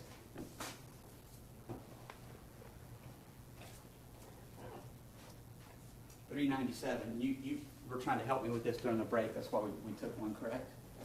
Yes. Which is still loading. Awesome. Well, is it really loading, or is it just doing a little ball thing? I suspect that it's probably just doing a little ball thing, but I'm not with the high tech using Judge. Well, you can tell how high-tech I am, little ball thing. Yeah, we're. But regardless, that might be something for us to look into. Can you might. do something else, or do you need a break? I can, Judge. Let me get through about as much of this as I can, and Of course. we'll see what we need to do thereafter. Good. Because sometimes we need tech support, that's for sure. Sure. You can use my computer if you like, I've got it loaded up and ready to go. Okay, we might do that. Just confirm for me first, and let me get it into evidence. 397, the disk that's attempting to be loaded on our supercomputer over there, our NASA scientific supercomputer. That disk you created when you did some work on the iPhone 5S that was recovered from defendant when he was detained, correct? That is correct. And that information was provided to Detective Stoddard after the initial acquisition of data from that phone by, was it Detective Yeager, do you recall, who initially did Yes. extraction? It was Detective Yeager who did the initial extraction. Much later, I was asked to do some work with it as well. Now, I want to talk about that for a little bit. When you were asked to do some work, did you do some work with the device itself, or did you do some work with the initial extraction that Detective Yeager did back in June of 2014? Both. Okay? And explain to the jury what you mean by that. Okay. So one of the questions that I received from investigators in this case, particularly Detective Stoddard, was with regard to conducting a secondary extraction, another extraction from the device, using a different tool that they had been informed about by, I believe, some other entity, agency in law enforcement had told me. Before doing that, did you see if there had been a software update since the initial extraction of the data from the phone in 2014 by Celebrite? Yes. And because there had been an additional software update, were you trying to see whether perhaps it might allow you to decode more on the phone than had been initially viewed? Yes. And why don't you explain for the jury? So the original extraction created a particular file. That's a .tar file. It's a compression scheme. And it simply is this bulk of data and that can be reopened by even newer versions of Physical Analyzer. So Physical Analyzer is a component that reads the data file and can then parse the information into the data types. And as they push out updates, may support newer applications that it had not previously supported. And in this case, they pushed out an update. I ran the file against it. This was in early September of 2015, and the file was parsed and did the data type for Whisper chats did show all the text messaging that is a component of the app, which then put those together with the images which had already been seen. That's an important point. From the initial extraction in June of 2014, the data was already there, is that correct? That's correct. And the images, could you see those images using the UFED reader from very early on? Yes. What could you not see until the software update? When you started looking at this phone in, you said it was October? When was it that you looked at the phone? You have your report? Yeah, in late October, I'm sorry, no, it was not. September. Yeah, it was September of 2015. I was asked to look at it again in the late part of August. There had been some discussion about this particular whisper chat. And we were unable to see the chat application in conjunction with a particular image because it had not been decoding, and we couldn't tell from the files which messages would go with that particular image. When you were able to do this additional analysis, looking at stage 397 once loaded, did it give you the ability to decode the data that was otherwise hidden or not able to be viewed back in 2014 associated with the whisper posts? It did. It decoded and understood how to pair the image with the text associated with that image or in response to that image.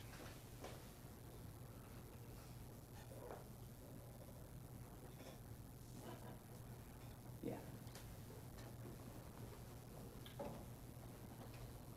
Judge, looks like we're getting close. Can I just have 5 minutes? If it's possible, go from the actual evidence would be my preference. If not, we can have a discussion about an alternative way of looking at it. Well, let's have a break. You get 2 afternoon breaks for a positive side of things. Like glass half full sort of thing. Close your notepads. Keep your mind open and your mouths closed. That's very rude, but it's very true. Y'all have a good break.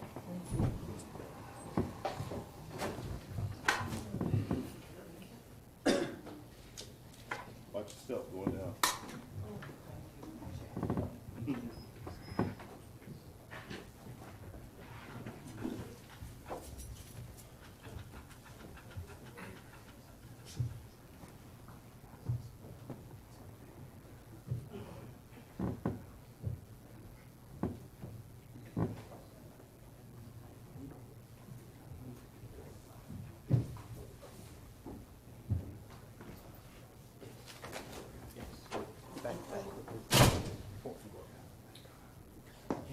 Should ask, do you realistically think it's gonna happen? And Judge, it actually started, started loading stuff up on it, right? Can we-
I didn't eat a lot of brownies. I just ate the crust. No, I didn't even eat one. I ate the crust. All the way around. And it was really tacky what I did. All right, we need to put half five. And I know I'm the instigator.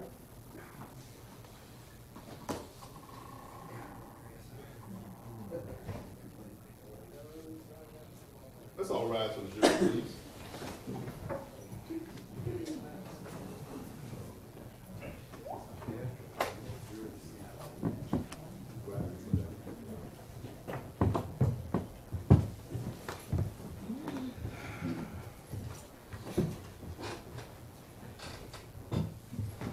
Watch your step.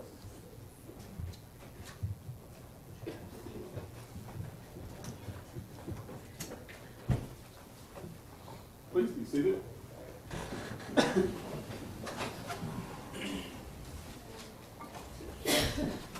I believe we're ready to proceed. I believe we are too. We will see. You assisted us with taking a copy of the file from 397 and putting it on the hard drive of the laptop so that we could navigate faster, is that correct? Yes, I did. Okay, and doing so seems to have solved the problem, would you agree? Yes. Okay. So what's now displayed up there is a duplicate of 397, which is the disk of your iPhone 5 analysis that you did from September of 2015 to better decode what was already on the phone and retrieved in 2014, correct? It's the UFED reader report. UFED reader report. I want to ask you to come down and I want to talk about a specific post from June to the 18th, 2014.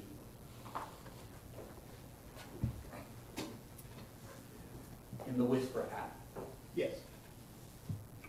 I'll let you navigate through first. I want to talk about this post that's red and black. I'm going to let you do this since you're Okay. more skilled with the UFED reader.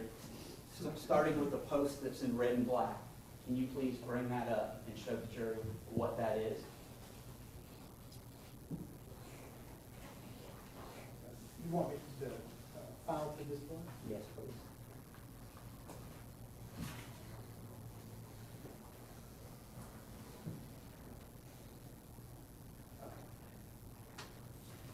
And then from that, I'm going to show you states 399. Is that a fair and accurate depiction of that actual post that was pulled from that UFED reader? It is. And then 400, is that the chat between the poster and the defendant that was decoded once we used the updated Celebrite? In states 400. Yes, I'm just reading through it. Yes, it is. And then 398 is a disk that contains these two items on it as well, and you viewed that and initialed it to confirm that. Is that correct? I did. Okay. So to be fair for this, well, let me do this first. I'm going to tender it. So then it's 399, 400, and 398 as well. 399, 400, please. That's what I showed you earlier. Mr.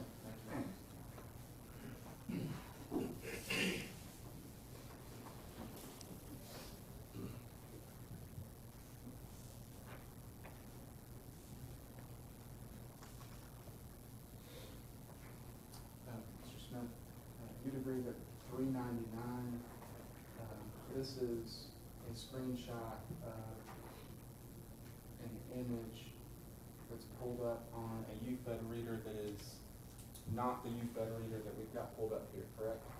It's the earlier version. The earlier version, okay. And earlier. Okay.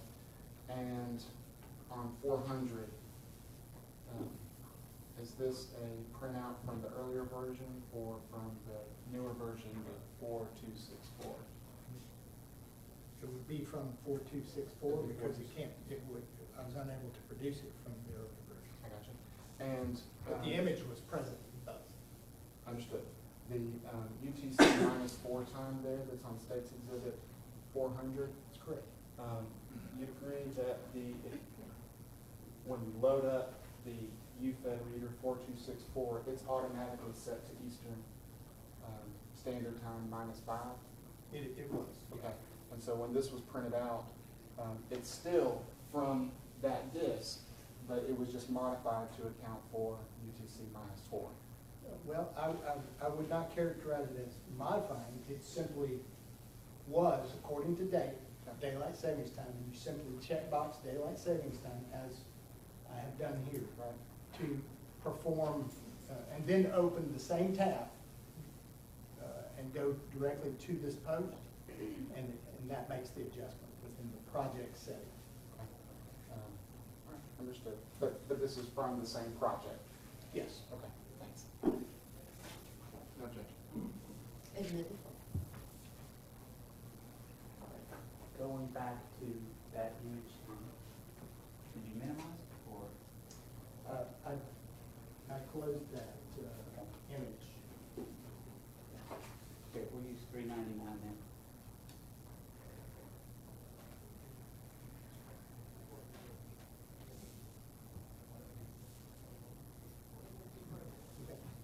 Did you want to use 390? Sure. May have been hard to see for some of the jurors from over there. And I want to be clear about 399. This is a still image of what was just displayed for the jury that was recovered from the iPhone in the Whisper chats. What does this Whisper post read? The Whisper post reads, "I hate being married with kids. The novelty has worn off, and I have nothing to show for it." All right. Now, I want to be very clear here. We don't have any reason to believe that Mr. Harris posted this. This was just an image that was on his phone from a conversation that he had from June the 18th of 2014. This is yes, this is a meme that was pushed to his phone by the application Whisper. And I have no reason to believe he created it. Okay. Did he respond to it, and was that decoded using the updated software on the morning of June the 18th of 2014? Yes. And is that captured here in the electronic version that's been displayed? And we could scroll down through that if we wanted to, correct? Yes, we can.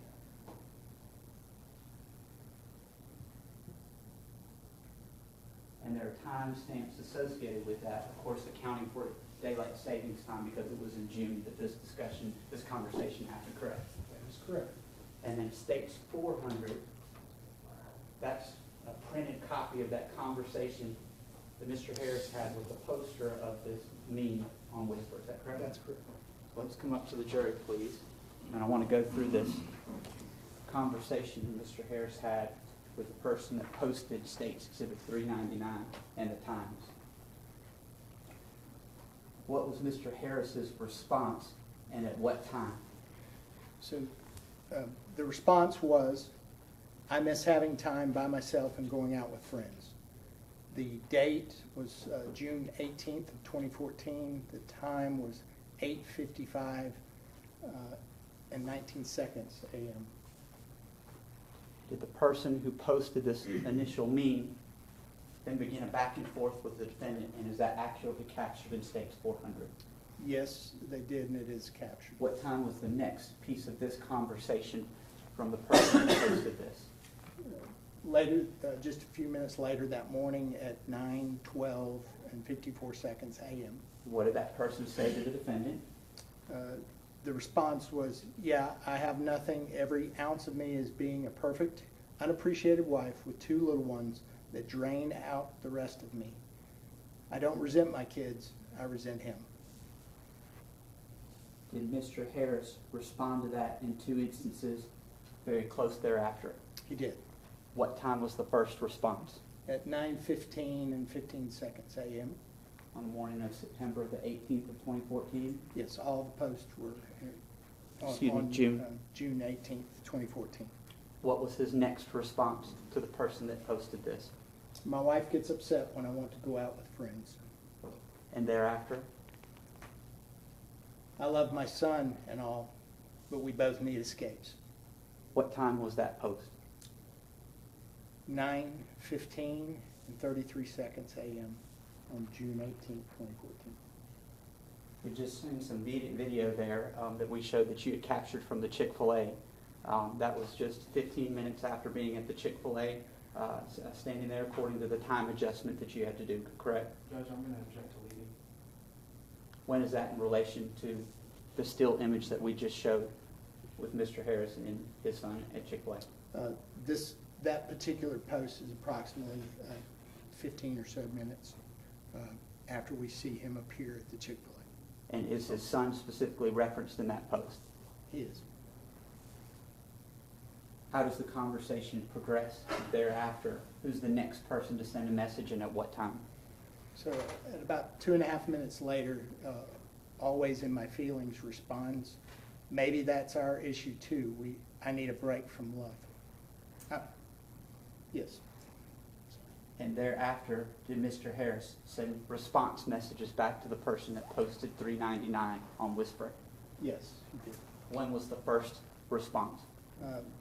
At 9:24, 15 seconds a.m., he said agreed, followed by a few seconds later, asterisk, hug, asterisk, and 5 seconds later, we both need that. What time was that last response? 9:24 and 28 seconds. This is all a part of that same conversation where Mr. Harris was discussing needing an escape from his son? It is.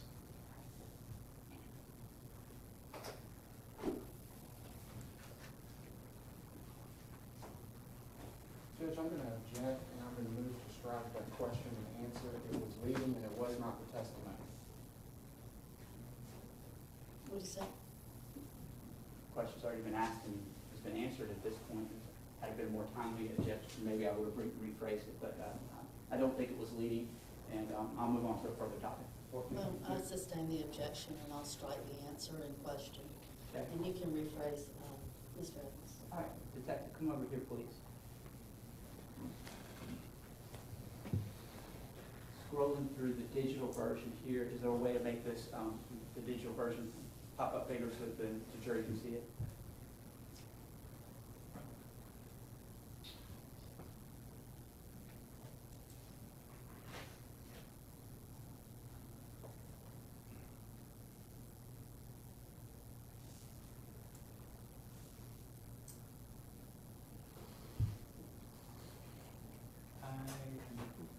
Not from this view. That's fine.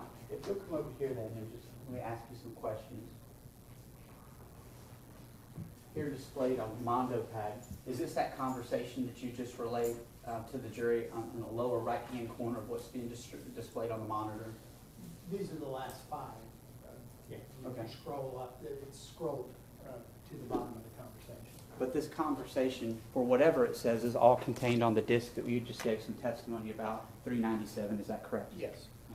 And if anyone were to bring up 397, if you're to give it enough time, you could see this exact conversation between Mr. Harris and the person that posted that meeting, Yes. with the date and time stamped as well. Yes. You can take your seat.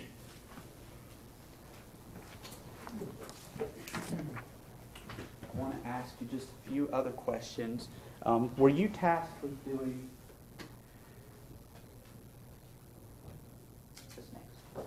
Were you tasked with doing any additional work with that particular phone, or basically to look at this particular Whisper post that was initially obtained in 2014? Was that your primary responsibility with that phone? That was my primary responsibility in 2015 Okay.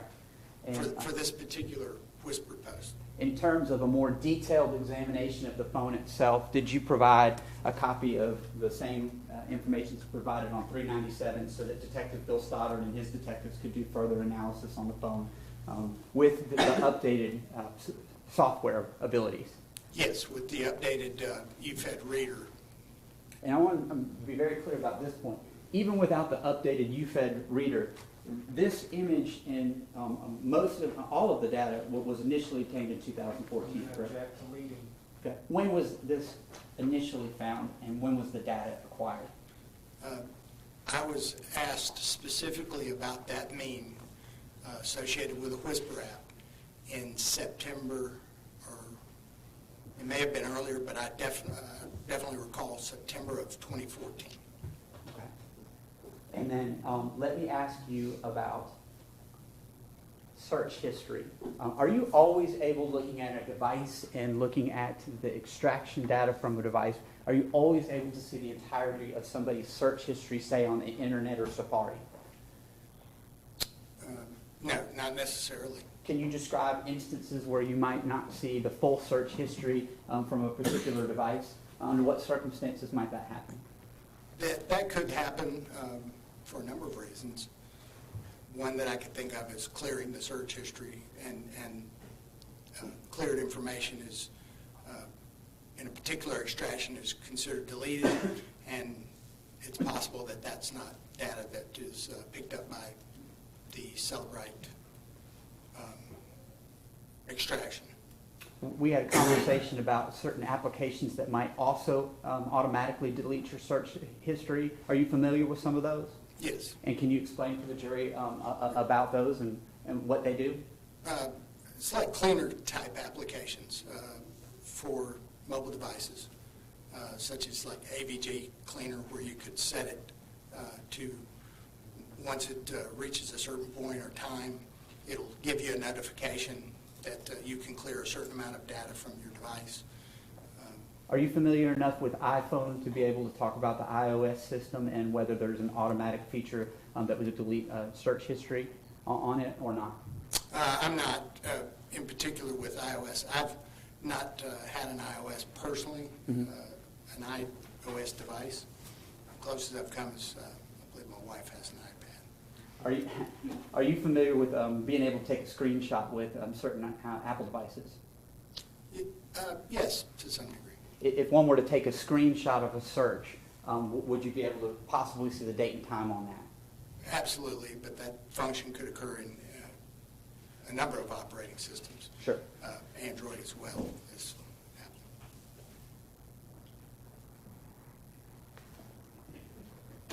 All right. Last thing I want to talk to you about is Jim Persinger. Are you familiar with who Jim Persinger is? I am. Okay. And is he a local expert up in the metro Atlanta area? I think he lives in Cobb, but we'll ask him. But is he also a expert in dealing with cell phone extractions and electronic devices? Actually, referring to someone as an expert before having been tendered as such by the court. How do you use the term? I'll ask it a different way. Who is he? Jim Persinger has a company, and as I understand it, it's private security, Okay. or private forensic work for private investigative work. In terms of Mr. Persinger, were you tasked with at some point having a meeting with him and members of your unit to discuss your analysis in this case? We did. I did attend a meeting. Okay. And was he also provided with an extraction or a copy of the extraction of the iPhone 5 and some of the other electronic devices in this case? He was. And in terms of comparing cell phone times versus the accuracy of a laptop or other electronic device, which would you expect to have a more accurate timestamp on it of those? Generally speaking, a cell phone with network service will have consistently a time that would be in association with network time should be correct. And why Whereas would you- a laptop or some other device, whether or not it has services reaching out and touching a network, if it weren't, it could be off. All right. I think that's all I had. Cross-examine. Just real quickly, since you and Mr. Evans finished on this, Mr. Persinger, who attended that meeting? I was asked to attend by Detective Yeager. Made me aware that Jim Persinger was coming to the office. So Detective Yeager was there? Yes. He asked you to attend? I don't recall whether I was made aware earlier. It just seems like he was meeting with him and asked me to join the meeting. Do you know who scheduled that meeting? I believe so. Do you know who scheduled that meeting? I said I believe so. I'm sorry, you may not have heard me. Who scheduled that meeting with Mr. Persinger? I believe it was scheduled by the DA's office. Okay. And was Detective Stoddard present? Not that I recall.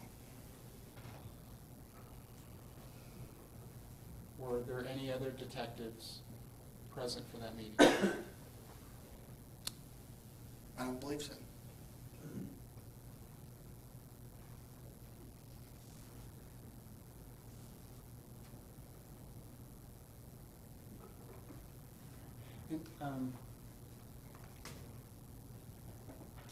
Detective Smith, if you don't mind stepping down, please.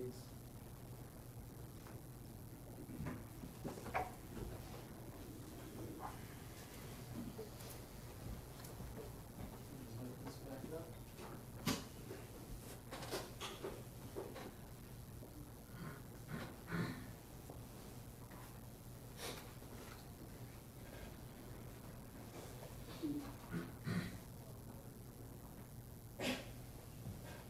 You testified in regards to cleaner type application, correct? I did. Okay. And what was the name of the application? It was AVG cleaner type apps that you described? I did. Okay. With regard to, was I aware of it? In response to that question, I'm aware of it. Okay. Were you aware of any cleaner type applications on this phone? I've never, Okay. Do you mind looking now? I can take a look and I may or may not recognize. Sure.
And while you're looking there, Detective Smith, you notice the Whisper application.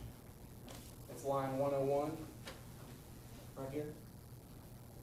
You notice that? Yes. Okay. And there is a check mark there, and that indicates, correct, that Cellebrite has been able to decode that application. Correct? It is in the column noted as decoded. Okay. And you also can see that there's a column to the left of decoded that has an X mark at the top. Cellebrite provides that column to indicate when something has been deleted, correct? Yes. So far, no applications have been deleted, correct? Correct. And the Whisper app, this is the application that had the data that you were asked about, that had this conversation with the person that posted the red image, correct? Yes, That was done on June 18th, 2014, yes. correct? And that application was not deleted, correct? Correct. And let's continue to scroll through the rest of the applications, please, sir.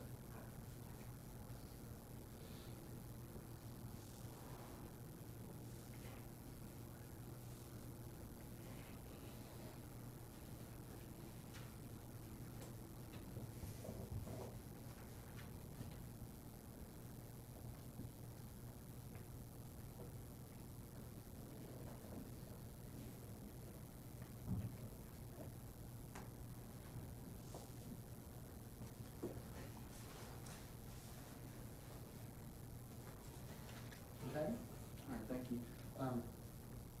There are no AVG cleaner type applications downloaded on Mr. Harris's phone, correct? I do not. And the reason that there is this column that if an item had been deleted, there would be an X there, correct, a red X? Those are for the applications that are being registered by this person. Right. And so if someone were to delete an item from the phone, if Cellebrite can detect that application or that file having been deleted, it'll still show up on the report. It'll just indicate that was deleted, correct? Not necessarily true. It could be something that's been deleted so long ago. Right. That it's been pushed out of the region in which the original extraction looks out and says, does the communication with the extraction software and determines whether or not there's a finite set of data that it can look for. And it's not a bit-for-bit application. In other words, we're not going to see everything. And so in an advanced logical extraction, there could be items that have been pushed out into areas that you can't see, that they're outside of it, because it's no longer recognized by the logical file system. Okay. And maybe just to simplify things, if we can, Cellebrite is able, in some instances, to detect if something has been deleted. Yes. Okay. And if Cellebrite can, it'll tell whoever is tasked with looking at this, whether it's the jury, lawyers, detectives such as yourself, this file has been deleted. Cellebrite can do that. We'll give an I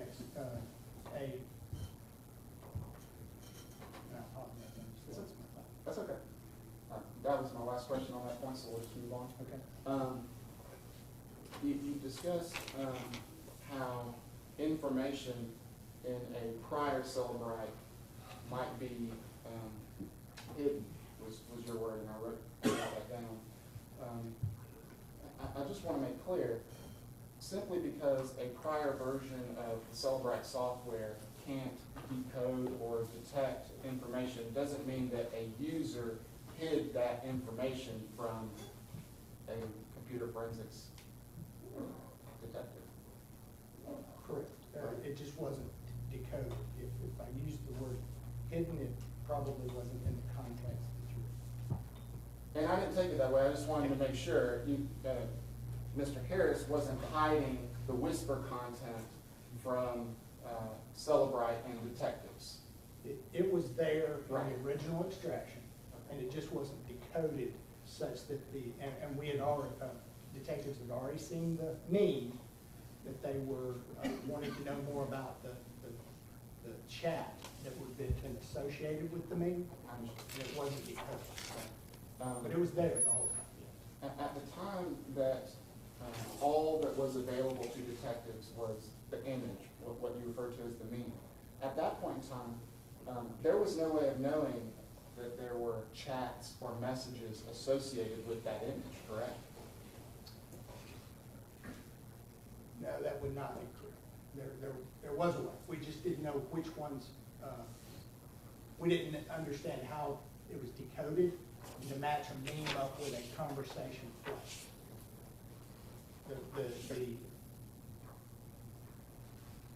content of the chat with a particular meaning. We've already had Detective Gator testify and go through the limited report that he created, so I want the jury to understand the content flow, the conversation flow associated with that red image. That wasn't present on the initial forensic analysis report that was created back in June of 2014. It was not decoded, It wasn't. and therefore it wasn't in the project tree, which is, I believe, what you described. Correct. So at that point in time, Celebrite didn't detect that there was a conversation associated, or a conversation at all, regarding that red image. It wasn't listed as a chat Correct. in what'd you call it, the file tree? Project tree. Project tree. Project tree. At that point in time, in June of 2014, all that was there in relation to that meme, the red image, was the red image, right? We were aware of the, yeah, the detectives brought to our attention, we wanted to know more about that. Which detectives brought that red image to your attention? Detective Stoddard was the only detective that brought it to my, He's the only detective. the only one that brought it to my attention.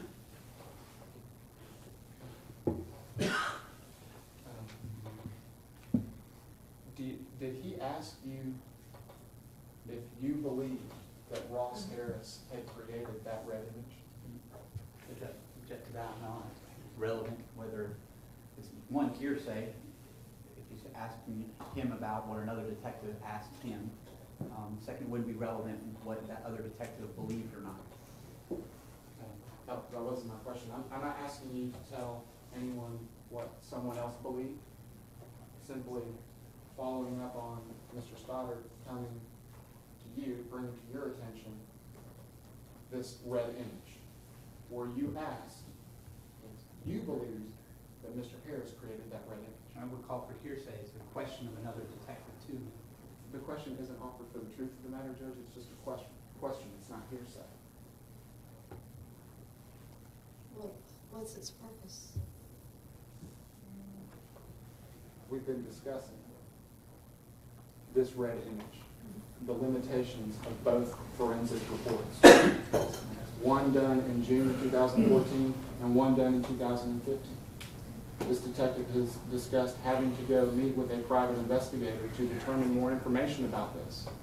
It was believed that this red image was created by I need to Mr. object Harris. to him testifying at this point and doing a standing objection. I'd just renew my objection that it would be hearsay. He can ask Detective Stoddard what he believed when Stoddard testified, perhaps, if he can lay the proper foundation.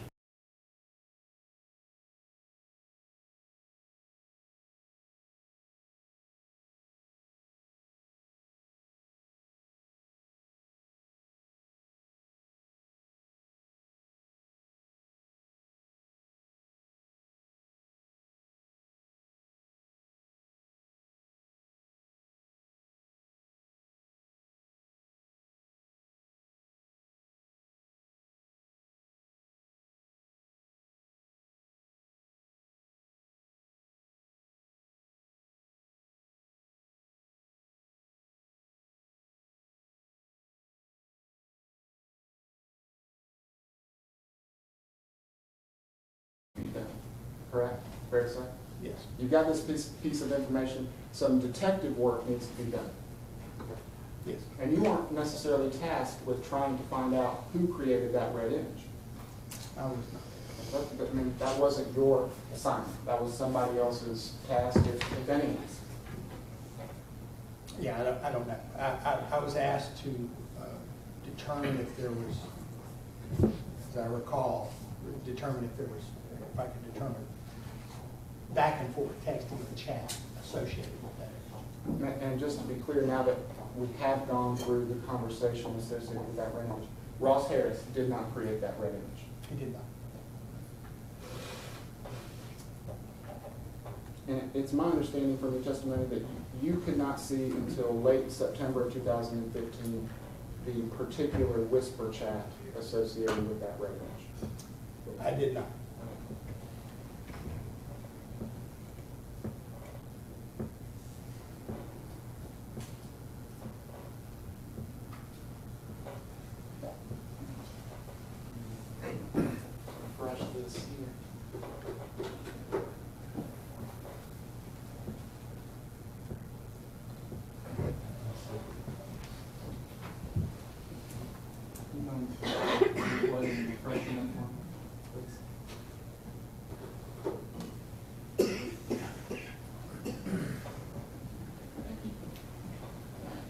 Detective Smith. Mr. Evans asked you about searches on the phone. There is an item in the project tree called web history, correct? Yes. And we've clicked on that, or I've clicked on that here, and you see it up on the big screen. So I the do. jury can see. All right. And the second item there, it's titled passport fees, correct? Yes. Okay. And if I come down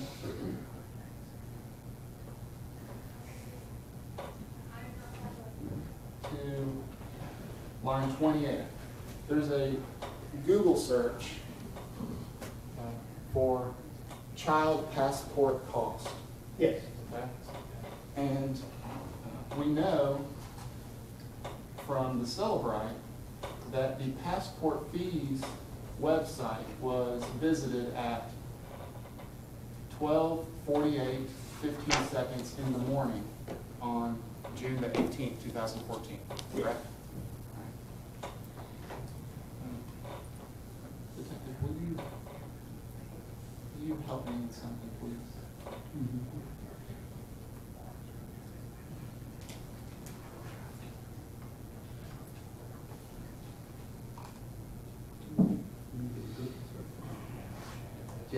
I gotta object to council doing a Google search using this laptop. I don't think that would be any appropriate evidentiary foundation for whatever he's trying to show. Is it your laptop? What's that? Whose is it? It's the state's laptop. I sustain the objection. Well, Judge, may I have the opportunity to set up my computer then? The state doesn't want me to use yours. My objection is that we shouldn't be Googling things in front of the jury without a proper foundation for that. Well, I agree with that too.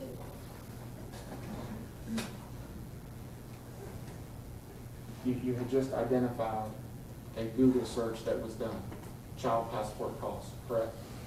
Yes, from the web history. Right. And so, if I asked you to type in those three words into a Google search, okay. Well, how about this? During a break, would you allow me to show you a Google search of those three terms, and then we can follow up and ask some questions about that later?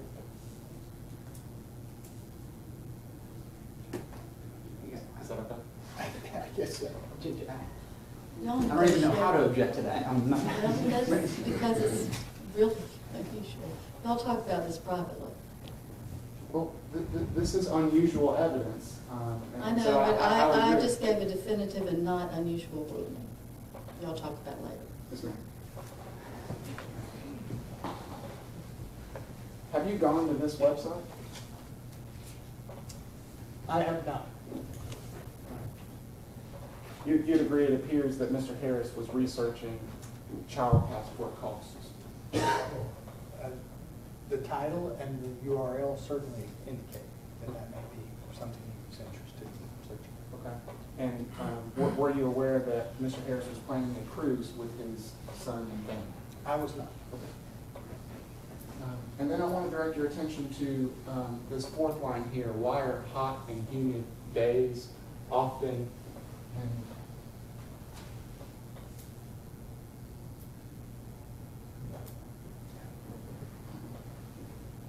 that fourth line there.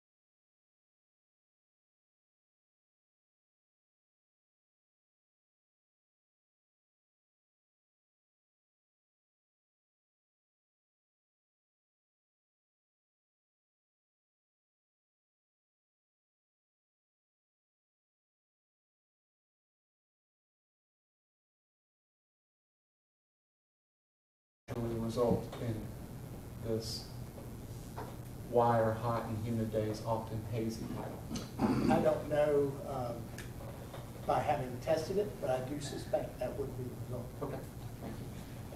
And looking at some of these Google searches, if I could categorize all of them, would you agree that they're kind of random? You've got Atlanta casual encounters, most ludicrous softcore movies on Netflix, where is Bonnaroo? Are there giraffes in Ghana? Would you agree that these are kind of random topics? Judge, I would object to him characterizing what the searches are. The evidence is what it is. We can ask about that, but what has to characterizing it, I don't think that would be appropriate. Sustained. Would you agree that there are a number of different topics included on these web visits? I would. And to be fair, you weren't tasked with following up on these items that were clicked on or searched on his phone.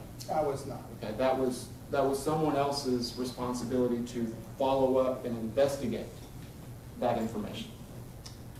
If someone chose to, yes. Okay.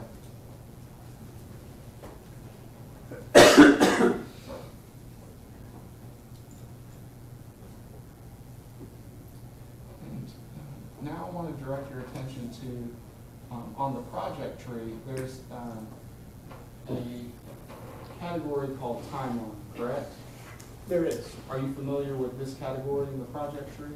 I'm familiar with it in general on the project tree.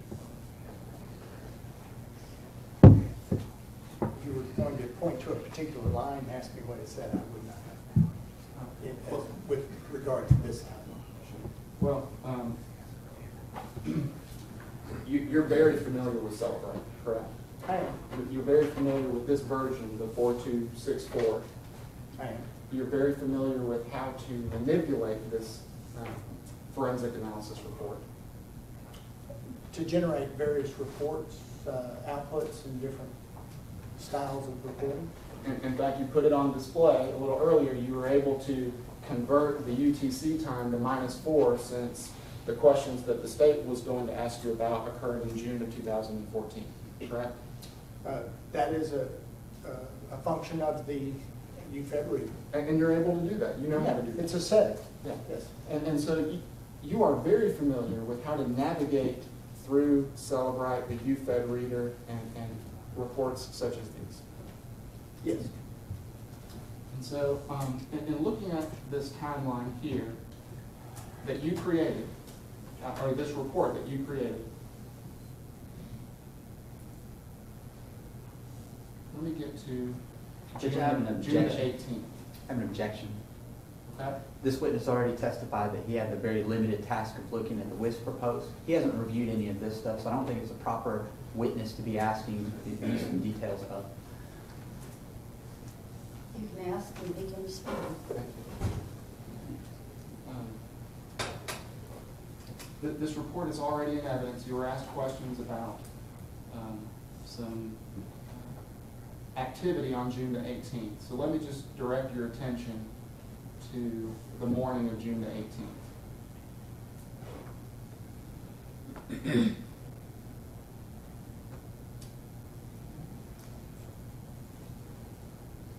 Specifically,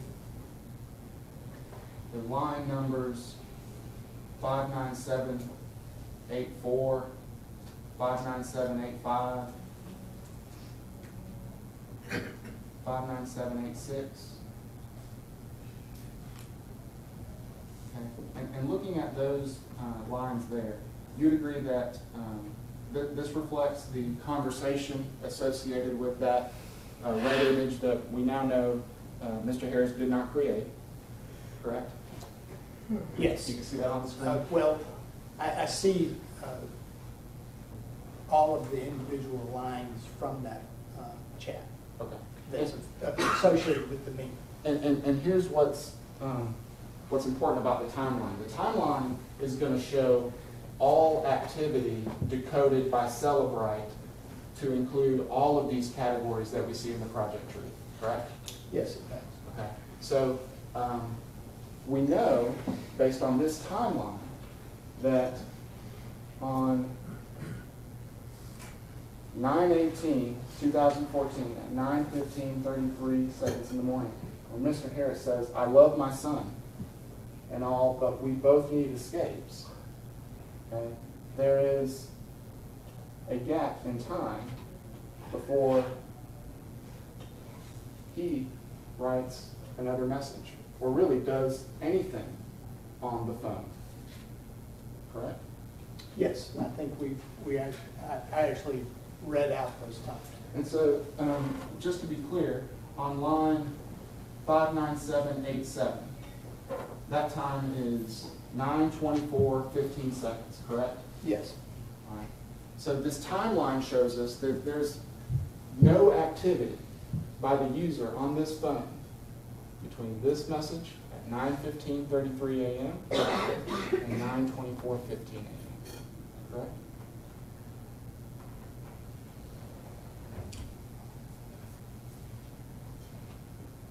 Well, I apologize. I think you just misspoke in regard to, I believe it's the 1809. I'm not. 59.7, line 59.785. I'm absolutely capable of speaking, so. 59.785, line 59.785 Yes, sir. is 9/18/09. Right, and that's from Always in My Feelings. Yes. Who we Oh, know okay. is not Ross Harris. Okay, I understand where You got me? Yeah. Okay. So Mr. Harris writes, "I love my son" and all. Okay? That message. Always in My Feelings, that's somebody else. Yes, You don't know who she is, do you? I do not. Okay.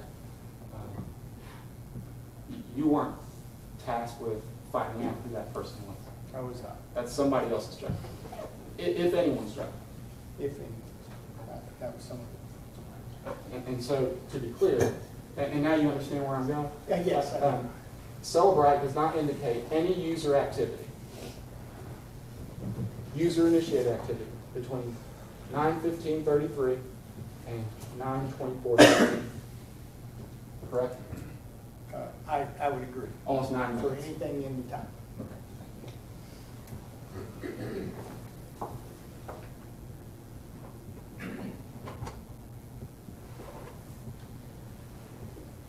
Judge, before I move on to kind of my next chapter, can I inquire how long the court would give me?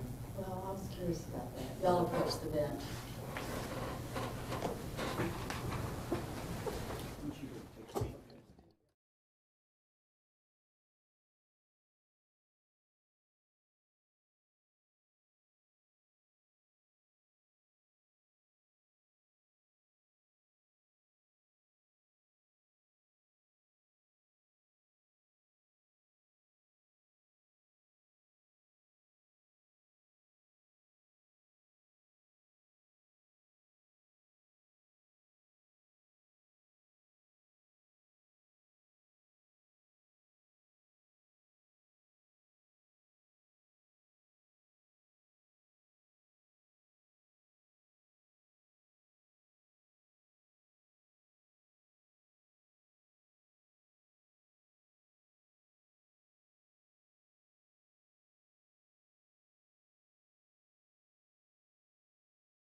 From any information regarding this matter outside of this courtroom. So whatever means by which you do that, I would suggest anything you can think of to get at it, you don't do it. That's what I would suggest. That's what you're responsible for. I hope you'll have a lovely evening. 8:30 in the morning, we'll see you then. Let's all rise for the jury, please.